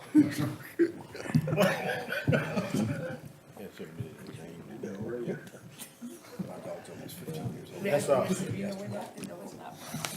Thank you, Terry. Thank you. At this moment, I would like to take a moment to say that we are very proud of Mr. Townsend being elected Superintendent of the Year and one of his lieutenants Yeah. being selected as Lieutenant of the Year. And I must tell you that Piedmont Regional Jail is in amazing shape. It is clean enough that you can eat off the floor. You can see yourself when you walk in on the floor. It is an amazing job, and I want to say that we are very proud of you, sir. Thank you, thank you. Very proud of you. Get the dog.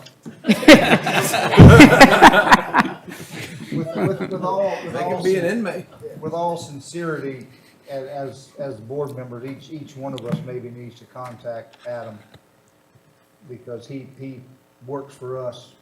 Yes. It's his job. I mean, it's a plain and simple fact of the matter that it's not just you, but some other people having the same kind of issues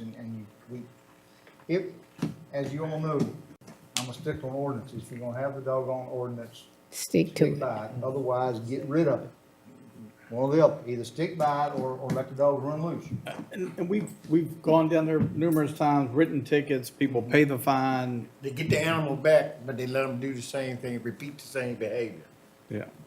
Then maybe we need to look at It's not the dog you should be mad at, right? Maybe a graduated. Maybe we need to look at a step up as to first offense, second offense, or whatever else. where- That might be an where- alternative. Where therefore it's not up to the judge or anything else, where it can just, Yeah. We need to be more stringent in dealing with that. then I would ask staff to look at us changing that to a step up if it's for nuisance dog. And I'm not talking about a dog that inadvertently 6 months later gets out or something else. I'm talking about if it's a nuisance dog. Habitual problem. That's right. Can you do it so that it's, if the dog is caught on camera on the property? Or They how, have to how does have to that, apprehend, well, you have to apprehend a pit bull that's No, he used running camera. around? I mean, they used the camera for court because he put the camera up. Right. And it stayed up for like 2 months, and the dog's on film. I got him on my camera. I'm sure you do. I mean, and, If it's legal, if we can make it so that we can base it off of camera footage, because people, you know, you look out your window, you see the dog running, you've got your cameras up on your house, yeah. but no one's gonna go out there and catch a nuisance. And it gets in, I mean, you've got to be able to testify. You can't just have, Adam's got to be able to testify. Yes, I put the camera on this date, I recorded this image, I pulled the tape on this date. So there's a little. So it has to be Adam's and camera. there's no reason why we don't, each one of us talk to the county administrator, yeah, I just did that, to the Commonwealth Attorney and the judges also. Get us some phone numbers and then, But I'll make sure it's addressed with Adam, and we'll look at the ordinance, see if maybe there's some other examples, Terry, out there where, yeah, you got your third offense, you're paying Yeah, $500 3 strikes you out. or something, you know. Maybe that'll get attention. well, it's a state law on some of that where the third offense, they can apprehend the dog and Yeah, euthanize. that would need to There's happen. the word for today, euthanize. Euthanize. That's it. Ready for me? Yes.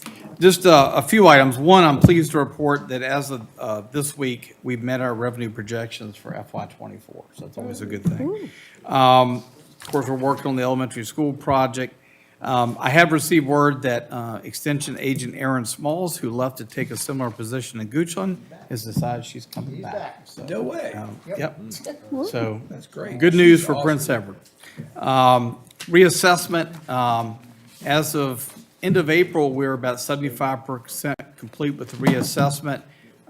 We have put out a press release and Facebook post to alert the public that they will, may see somebody in a reassessment vest. I've seen them working around town here lately. They're going to go to the door, knock on the door first. They're not going to go and, go in your backyard if, they not able to talk to somebody. It's in their best interest to let them go around the backyard, right? You want to make sure everything's accurate. We received notice last week, they received a smoke alarm grant that will provide 30 smoke alarms for approximately 15 homes countywide. Contact your local fire department if you're interested. If you don't have a smoke alarm or fire alarm in your house, Better off. You don't have to hear it. you don't have to hear it go off. Replace the batteries. Landfill, the contractor last week marked the expansion for cell F. They've taken the trees down. They should be grubbing it starting in the next couple days and next week. So that project's moving along. Our opioid abatement grant, our consultant was in town this past week and began meeting with stakeholders, including the Commonwealth attorneys for Prince Edward, Cumberland, and Buckingham, the judges, Steps, and Crossroads. The grant's going to cover work for the next year as we look to make sure that our support systems are in place for the establishment of a recovery court for the 3 counties. They used to call that the drug court, now it's called recovery court, so they've changed the title there. CRC is working on this economic development organization, or redo.